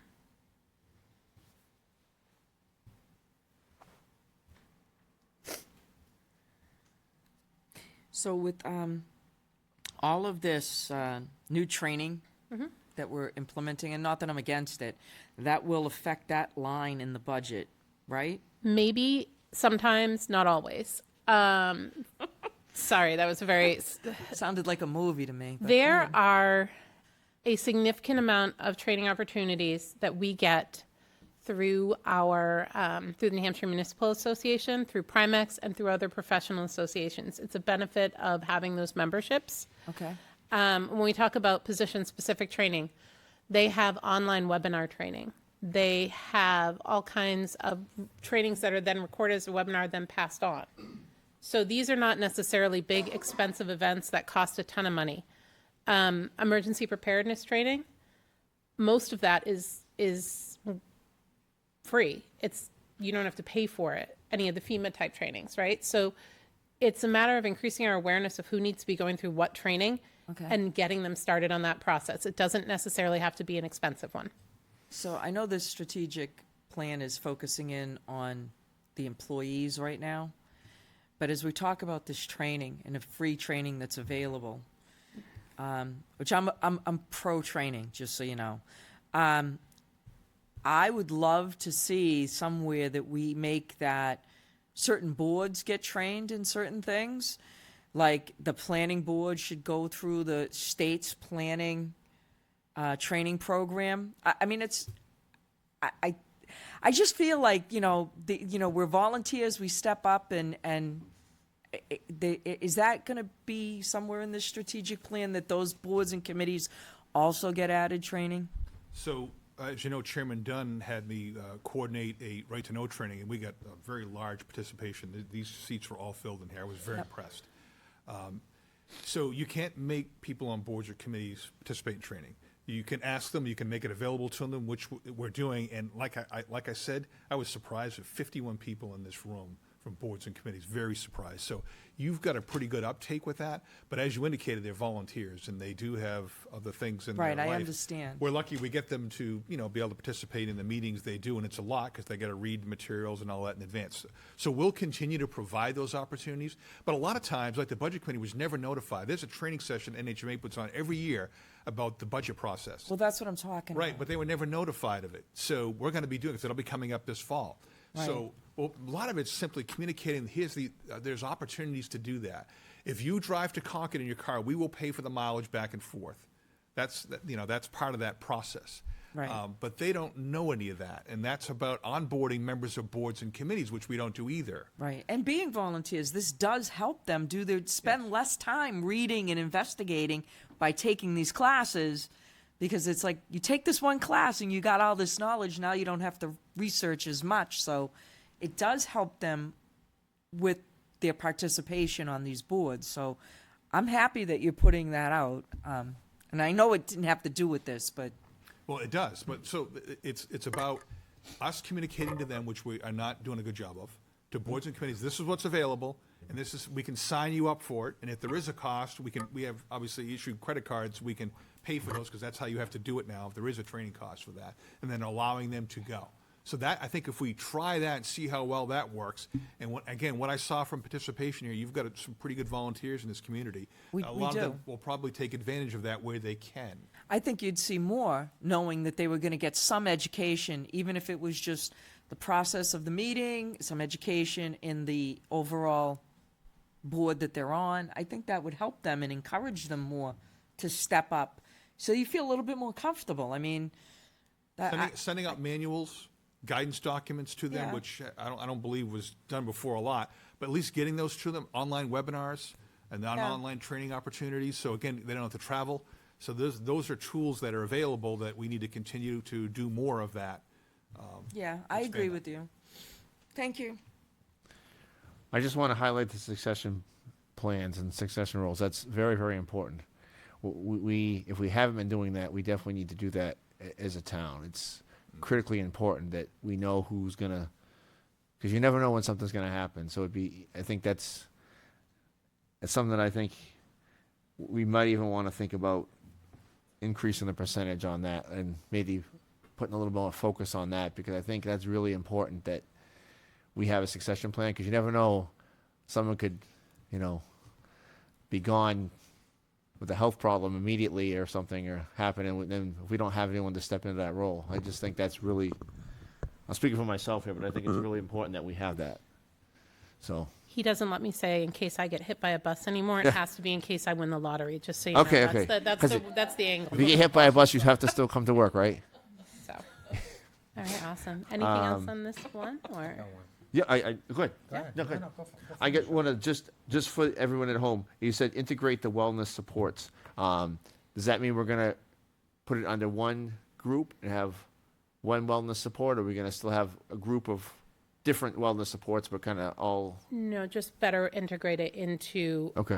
how we plan to take care of and keep our employees. It's a process that has very much been on the mind of our public safety Yep. chiefs, and so it's a matter of making sure that we as a town are putting the proper emphasis and priority on it. And I agree with that. I guess.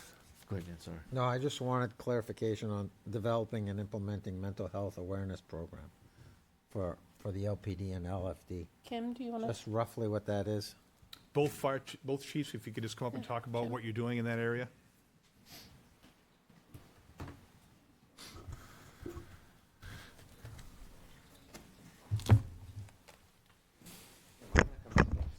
So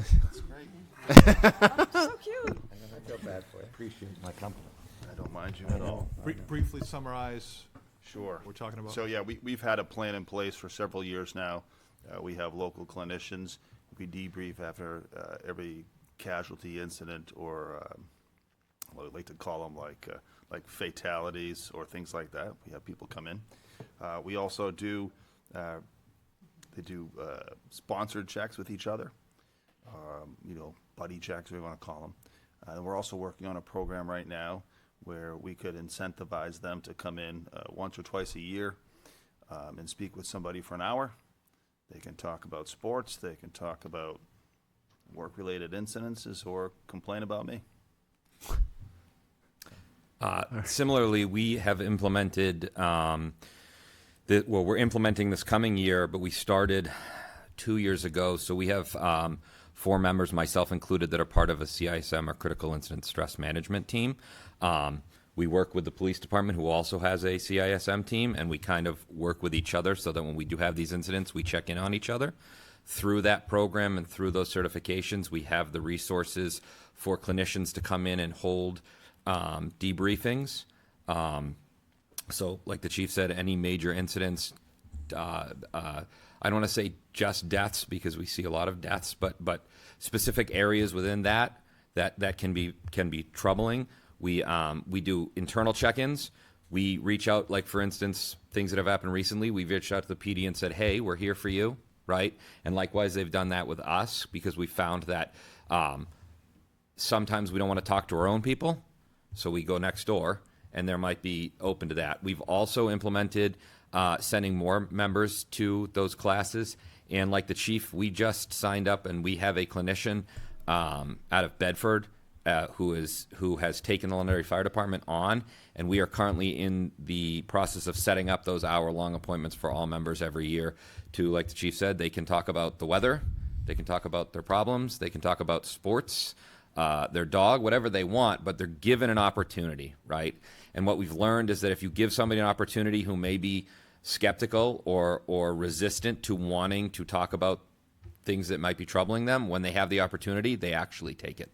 And so we're working on building that every year, and then bringing programs to the fire department through our clinician, coming in and talking about different things. A few years ago, we had Dr. Nicole Sawyer come in and talk to the department about our mental health struggles and the mental health struggles that come with this. We also held one for members and their spouses, and so we probably had half the department and their spouses sign up to come in and hold the same training with her.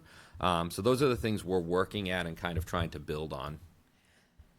I just wanted to bring this up because I think it's very important for the community to understand some of the struggles that our first responders face.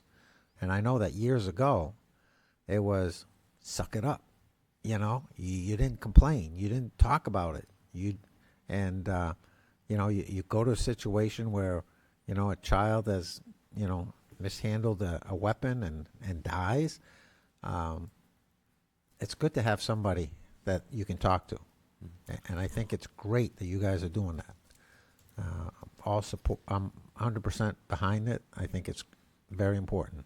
So thank you for doing that. I want to echo what Dan said, but I remember when I first heard about this was with Bo, when he brought it forward, and I had a long conversation with him, and it's something people don't think about, the pressure and the visual scenes that you have and the replaying in your head of how you could have did it different, and some of them are war, and it brings back a whole bunch of other things, and I'm very, very happy that you guys are doing this. I'm getting emotional. Can't help it. And with this too, especially specifically with Bo, but when Bo and I were talking about this 2 or 3 years ago, the thought process was not just within our two organizations, but within the town, right? So if there are incidents that happen with members from town hall or the library or other town staffs or even the school staff, there is a town resource that's already been built between the two organizations that can support that also, right? So like the town manager said, trying not to silo things. Mental health is not something we should silo. And yes, our jobs do expose the employees of this town to a higher mental health crisis opportunity. But I think just understanding that there are other people who may not be in those higher stress roles that may still need help. We're here to help with that also. I think it's important because, you all work together as a team, the whole, all the town employees, and you know each other. And God forbid somebody passes away, a motor vehicle accident or accidentally, whatever. It affects people. So I just want to say thank you, and I think it's something important that should be throughout the whole town. Yep, thank you. Great. Appreciate it. Thank you, guys. Moving on to B1, unless there's any other questions about this. Okay, so we're going into the second area, has 2 objectives. They're pretty related. So I'm thinking we can probably, and none of these things are going to blow your minds in terms of action items or seem really unfamiliar. So we can probably move through this one a little bit faster than the past ones, just to. So first one, create a municipal communications calendar that coordinates town hall content, cable programming, social media, and public notices, and initiative of specific outreach. And we need to do, there's areas we need to make some improvements in here to blast out information to people. Provide evergreen explainer content for recurring service topics such as assessments, elections, water, permitting, budget, and recreation offerings. So, for an example, when we have a reval coming up, we should already have stock material out there, what the reval is, how it works. We know what the questions are. We get them every 2 years when we do them. Those can be prepared in advance, and those materials can be on our website. So when that does come up, people have those materials there to be able to understand it better. Increase professionally produced local programming and partnership content through the Access Center and community organizations. I want to transform what we do with cable, and I want more public communications out of that about what the town is doing and how it functions. Being able to show that by video format is a lot better tool. Picture's worth 1,000 words, while a motion video is even more powerful than that. So using that tool more effectively, and we have a department that does that very thing. Use in-person outreach with seniors, veterans, youth, neighborhood groups, and civic organizations for major initiatives. Now, the council has already done that over the year. We've had several public engagement sessions. We want to continue to do those and enhance those. Develop initiative-specific communications plans for water expansion, solid waste septic education, master plan implementation, strategic plan implementation. I don't see Ray here, but Ray led a very powerful one with 102, 103 people showed up. 130. That's even better. 130 people showed up. So that's an example of the sort of thing that we have a hot button topic. We should be on top of that, and we should be allowing an opportunity for folks to understand more about it, what we're doing about it, and also for us to take feedback from them. Go to All right. And so the performance for this one is have the calendar for next calendar year done by the end of this year. And in the first half of the year, hit 90% of planned activities. You're never going to do 100. Stuff comes up, but 90% is realistic. 6 evergreen content videos and 2 video features for community or nonprofit groups. And I suppose we can consider our boards as those for that purposes. Increase engagement on Facebook by 10%. That one needs to be refined a little, but it's a good placeholder.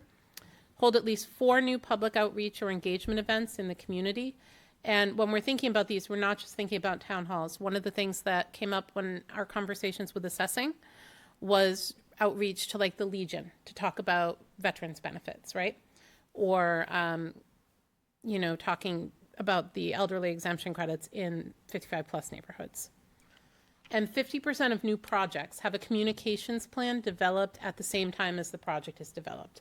that's a new muscle we need to build, but we should start building it, and we should shoot for half of the projects in fiscal year 27. When they start, the communications plan is done. So we did a little bit of that in the sewer project, but we really need to up our game with it. This should be a video by none less than John Trottier talking about, we've got a forced sewer main, this is what it is. But if people can see that, they can understand it, like, okay, now I know what they're doing. He could show a map of it, and he could do the voiceover. This is where this line's gonna go, this is what it does, and then some video of, out in the field, it's gonna go down this road here, this is what the pipe looks like about this size, so people can understand it a little bit. That's what we need to do a better job of. We're going to have road closures and so on and so forth. And that could be a short video, just a few minutes long. And I mean like 2 or 3 minutes long to articulate that on that project page to allow people to better understand it. All right. Questions on that one before we move on to the next one? I just want to say that the in-person outreach to the seniors, when I went there and talked about the warrant articles, a lot of good feedback on that. And Kate, if I did that and I had somebody from the budget committee there also to explain the warrant articles, that'd be great. So I'll definitely reach out to you. Okay, thank you. Moving on to B2. We're good. All right, so this is expand civic participation, election readiness, and public trust. So this is all about getting the information out there in plain language, explainer text, expanding access to meetings, and expanding access to participation. Develop explainer text synopsises for warrant articles and text synopsis for warrant articles, including issue education materials where legally appropriate. Other communities have voter guides, and like I said, I'm talking about short little videos for each warrant article. You click on it, and it just tells you what it is and what it does.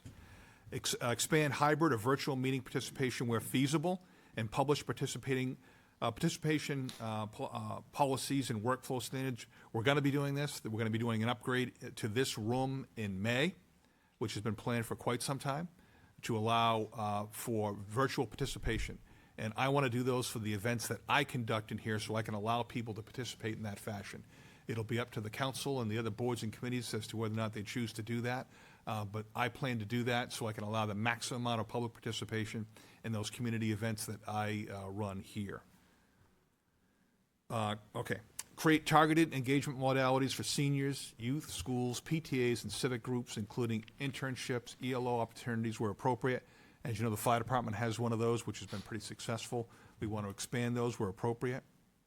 Host recurring public forums, office open houses, coffee chats, and strategic plan progress sessions. I've been doing several of those. Dan talked about one that he did. We need to do more of those, and more of us need to be doing them. We do a lot of those at the Baldwins on different topics. Dave Wally's been in there to talk to them about different things, and the other departments as well, and want to continue to enhance those.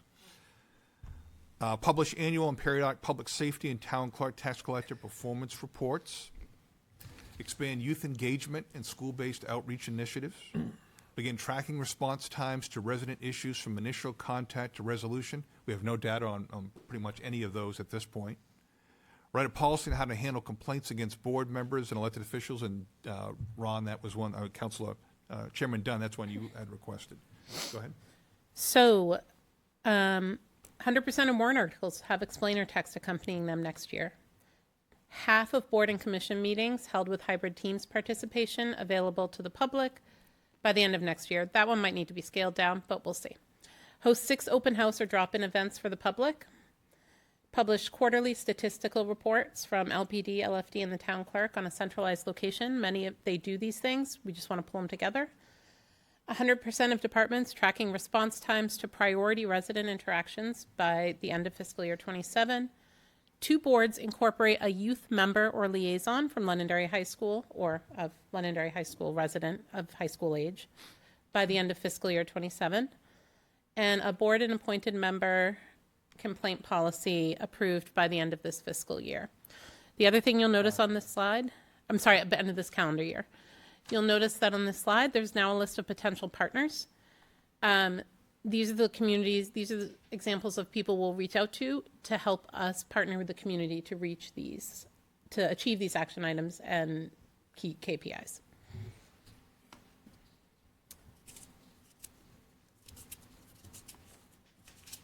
No questions, we'll move on to C1. Alrighty.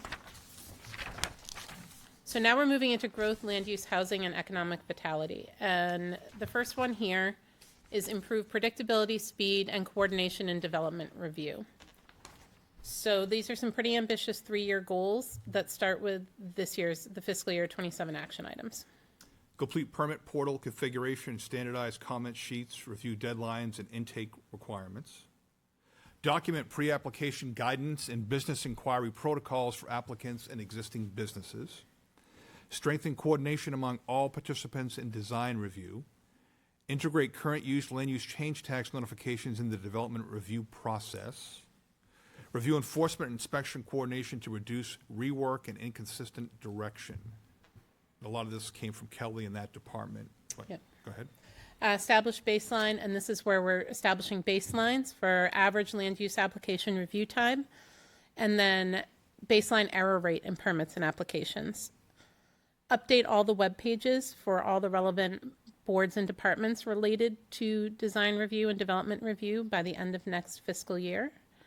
Hold an annual training session, Deb, this is what you were saying earlier, for board members on statutory rules, regulations, and design review by March 2027.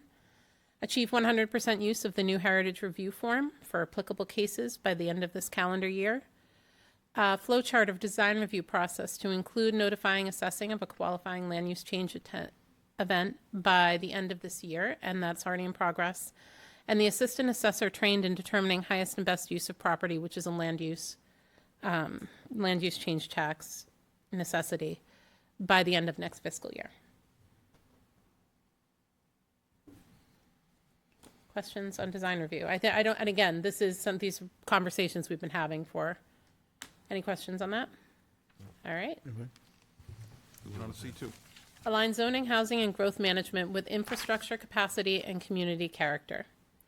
So if the other one's about the mechanics and the operations of design review and development review and redevelopment, this is about looking at our regulations and requirements and how they impact what happens in Londonderry. Jeff Penter was a major contributor Yes. to this one, which is really helpful. Roadmap the needed updates for zoning ordinance, site plan regulations, and subdivision regulations related to housing, use compatibility, design quality, and growth impacts as outlined in the master plan. Translate the master plan into an actionable implementation framework. Evaluate where higher density or alternative housing types can be supported without unacceptable transportation or service impacts. Connect land use decisions to transportation planning, sidewalk, bicycle connectivity, and infrastructure extension standards. Incorporate sustainability and design considerations into planning and review processes. Develop a heritage-informed design lookbook toolkit for applicable projects. All right, and so for key performance indicators would be identify 3 to 5 priority zoning or land use topics for structured public discussion. So pick out 3 to 5 topics that we will engage in these conversations of over the course of the next year. Pick them out by the end of this calendar year. Complete a prioritized list of updates to the zoning ordinance, site plan regulations, and subdivision regulations by the end of fiscal year 27. This is a process that will take some money and take budgeting and planning, updating these all successfully. So it's important for us to have that list going into next year's budget process so we can have that roadmap and plan. Develop and publish a master plan implementation matrix and identify the first chapter to address by March 31st. I just want to talk about that a little bit. Master plans are obviously good for communities, but a lot of them are nice dust collectors that go nowhere. Nobody knows what they are. Nobody pays any attention to them. If we do that, all the money we just spent and all the staff time and volunteer time to put it together will be wasted. So it's critical that we have a plan to actually implement those provisions. Otherwise, it's a meaningless document, I would suggest to you. Then finalize the topics to be covered by a lookbook toolkit by the end of next fiscal year, so then they can be fleshed out. Hold 2 workshops to discuss integrating sustainability and walkability into design. So that's 2 basically public forums to talk about it. This was something that came back to us from the public over and over again. Create a comprehensive list and map of all existing traffic, utility, and land use studies in one spot by the end of the fiscal year. These often live in many different places with their particular project files. If we pull them together, we're going to have a better comprehensive view. of the town. Okay, so the, identify the 3 to 5 properties and zonings. Who's gonna identify those topics for the public discussion? Not properties, priorities, zoning, or land use topics for structured public Yeah. discussion. So normally your planning board would do that, or the council would do that, or both. So we don't know who really is gonna be the one who pushes the topic forward. Like- Normally that comes from your planning board that says, okay, these are the ones we want to focus on because they're the folks that are responsible for planning. So they look at all the zoning regulations that they have and say, look, we want to focus on updating these. These are our priority ones. And then we go figure out, okay, what's it going to cost to do that? What's the staffing that's going to be necessary to do that, or consultants to help do that? And what's the timeline in the process? Normally it's the planning board. So my concern is with the changes that go on in these things all the time, with, you know, RSAs that govern them and rules and laws and stuff, sometimes it takes so long that by the time you reorganize and come back to it, I'm not saying we shouldn't do it. I like the idea that we have some sort of time thing on it. We did them before, and almost by the time we finished, I think we paid the Arnett Group to do it. By the time we paid them to finish the end of it, excuse me, I hit the thing. By the time we did that, they actually needed to be redone again because it was, do you know what I'm trying to say? I am, but it all depends on how you do it. Other communities Okay. are rather successful at this. They're going to focus on these couple, and they get them done. They have a timeline, and they put the resources to it to get it done. So those communities are successful with doing that. But yes, I've seen other communities that have struggled, like you talk about, and they Yeah. get nowhere. So Well, that's what I've seen here, so I'm only speaking from what I've experienced. So I just want to make sure, how are we going to make sure that there'll be triggers to make sure that it does happen? If the council is not in control and planning board is, you know what I'm saying? Like, I want to know how that's gonna, Well, you've got a rep to the planning board, Council Faber, so that's, you know, he relays that direction, the strategic plans approved by the council. We'd like to see those things. If those people are not doing those, then maybe you should appoint somebody else to those positions. okay?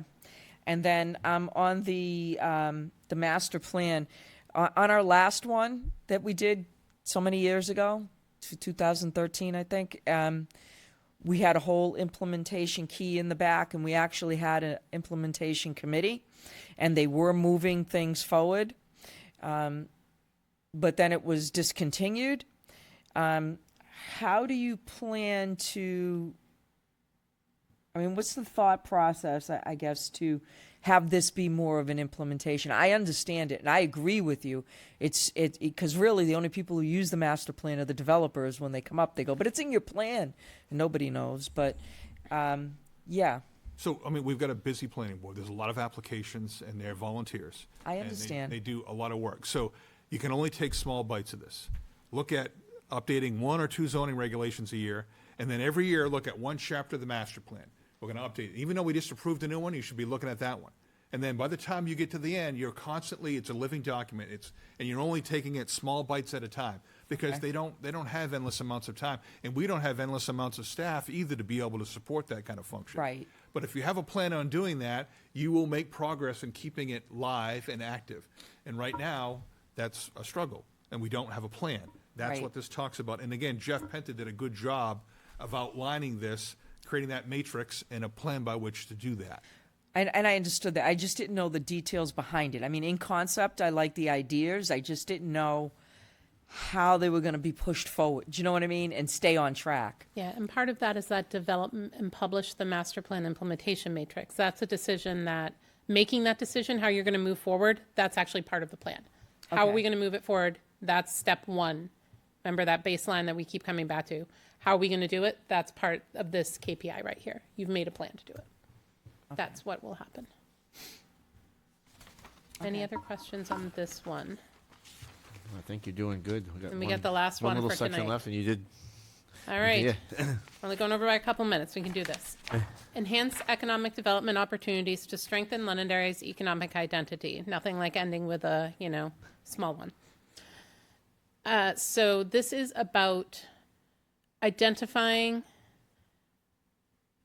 what we want Londonderry to be in the future, to attract the appropriate types of commercial growth that and retain and redevelop properties in such a way that it benefits residents, both their lifestyles and linking it to reduced reliance on residential property taxes. Take it away. All right. Define the town's place, brand, narrative, and marketing message, including how heritage, recreation, arts, and business climate support Londonderry's identity. Develop targeted outreach materials for airport, industrial area, corridor, and neighborhood serving commercial opportunities. Coordinate with the chamber, local business community, and regional partners to market priority sites and track prospects. Explore strategies to reduce over-concentration of retail traffic on Route 102 by broadening appropriate commercial activity in other corridors. Link economic development messaging to revenue, diversification, and community quality of life assets. So as part of this, one key aspect is to create a list of parcels in town that are currently available for development or redevelopment by March 31st, 2027. Hold 2 public engagement sessions to discuss Londonderry's growth and needs next year. Create a list of priority businesses and industries that would be attractive for and beneficial to the town of Londonderry by the end of next year. Complete a survey of other municipalities' place brand efforts and create a roadmap for Londonderry's efforts. So how do other people brand their community and promote themselves to attract the businesses that they wanted? Figure out how they did it and create our plan. Establish a quarterly meeting schedule between town leadership and the 2 local chambers of commerce. And create a business development quick guide summarizing zoning, permitting, incentives, and contacts by the end of next fiscal year. So this is all about using the ideas and trying to attract businesses that are good for the town, that are good for that can form positive partnerships with the town rather than waiting for people to come to us, putting ourselves out there to the groups that we want to come in. I mean, you ask any resident how many restaurants we have in town, the answer is always going to be not enough, right? Yep. So but that on a larger scale too, what industries would be beneficial here in town and match with our goals? So, when we had one of our meetings, they talked about these things, and with the Southern New Hampshire Planning Commission, one of my big things that I've seen in other towns and I think is a really great tool, and this would be the tech guy, is that on the website they have an active listing of all the businesses, like you said, and what their uses are for people to, and then they have a list of some of them are redevelopment, new places. They also would have a list where people have put in on a survey things they'd like to see in town. Like, we'd like to see a world market. I'd like to see Trader Joe's. I want to see whatever. Waffle House is always crazy. But anyway, you put all these things on there, and then it would be online so that they can reach out to us. Like, they can just go there under economic development. And the way I see these things working really successfully is when we have an economic development committee, so that they're not tied to the town per se and can go out and go to chamber events and kind of talk to businesses a little differently than the town does, to encourage them to come to these towns or come to our town and say, look, well, if you go to our website right online, we have, a listing of all the available businesses that are there to be, upgraded or that are just open that could fit your thing. And these are the types of things we want to see. And it's right there. Like, that was something that was brought up. And again, I don't know how we do this, but I would love to see our town have an economic development committee that works for this, because I really think this helps grow us in line with what we're trying to do as a town, and helps with that clear definition. So for that, Deb, I'm going to point out, I'm really glad you brought this up, because this is a great example of the things that come up during these conversations and how this is a plan that looks forward we have action items for next year, but we're also looking forward to what we're going to want to do and what these action items are leading towards. And that, well, like, that's one of those things that when people say that, that is absolutely a goal to work towards. That's definitely like a year 2 or a year 3 type thing, because in order to get that list up there and say what you want and build out that infrastructure, there's a lot of groundwork that needs to be done, right? You need to be able to put out the surveys. You need to be able to define that place brand, right? Like, part of this is, what do all these stakeholders think it is? So once we get that base work, then you take that step. And that's why when we have these conversations, it makes this conversation transparent. So when people say, hey, why don't we do this? We're working towards it. We're going to do this. And so that's actually, I'm really glad you ended with that, because that's a great example of like where this goes from here. Do you see what I mean? I do. That's a great direction to work towards. I do, and I had to say it because I didn't want it to be lost in case I'm not here. I wanted it to be heard somehow or another. Anything else? We're good? I'm That's good. an awesome way to end, see? You don't have Yeah. any questions? I'm good. Wow. I want to thank everybody that came tonight.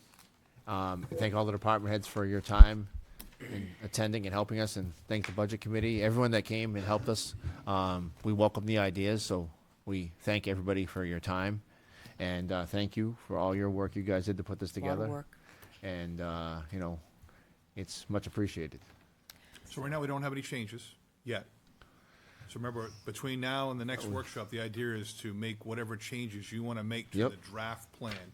So we have a finalized draft to go to public hearing So, on. do we have a deadline to get those to you in case we do when we're going home, going, oh crap, I should have said Well, this? you have the next session's on the 22nd. Okay. Right? And we're gonna go through the other items that we only did, well, half of them, we have to do the rest of them. The idea is that if you've got those, you can get those and have those discussions as part of the workshop. Okay. And then you have a meeting in between that on the 4th, it's actually an agenda item for this as well, to finalize that so that we can get it out for public hearing on the 18th. So just be thinking about that, because the idea is when we publish the agenda for the 18th, we have sort of the finalized draft for public to provide comments on. And then, you may need to change that based on those public comments, but we're trying to get it lined up for that.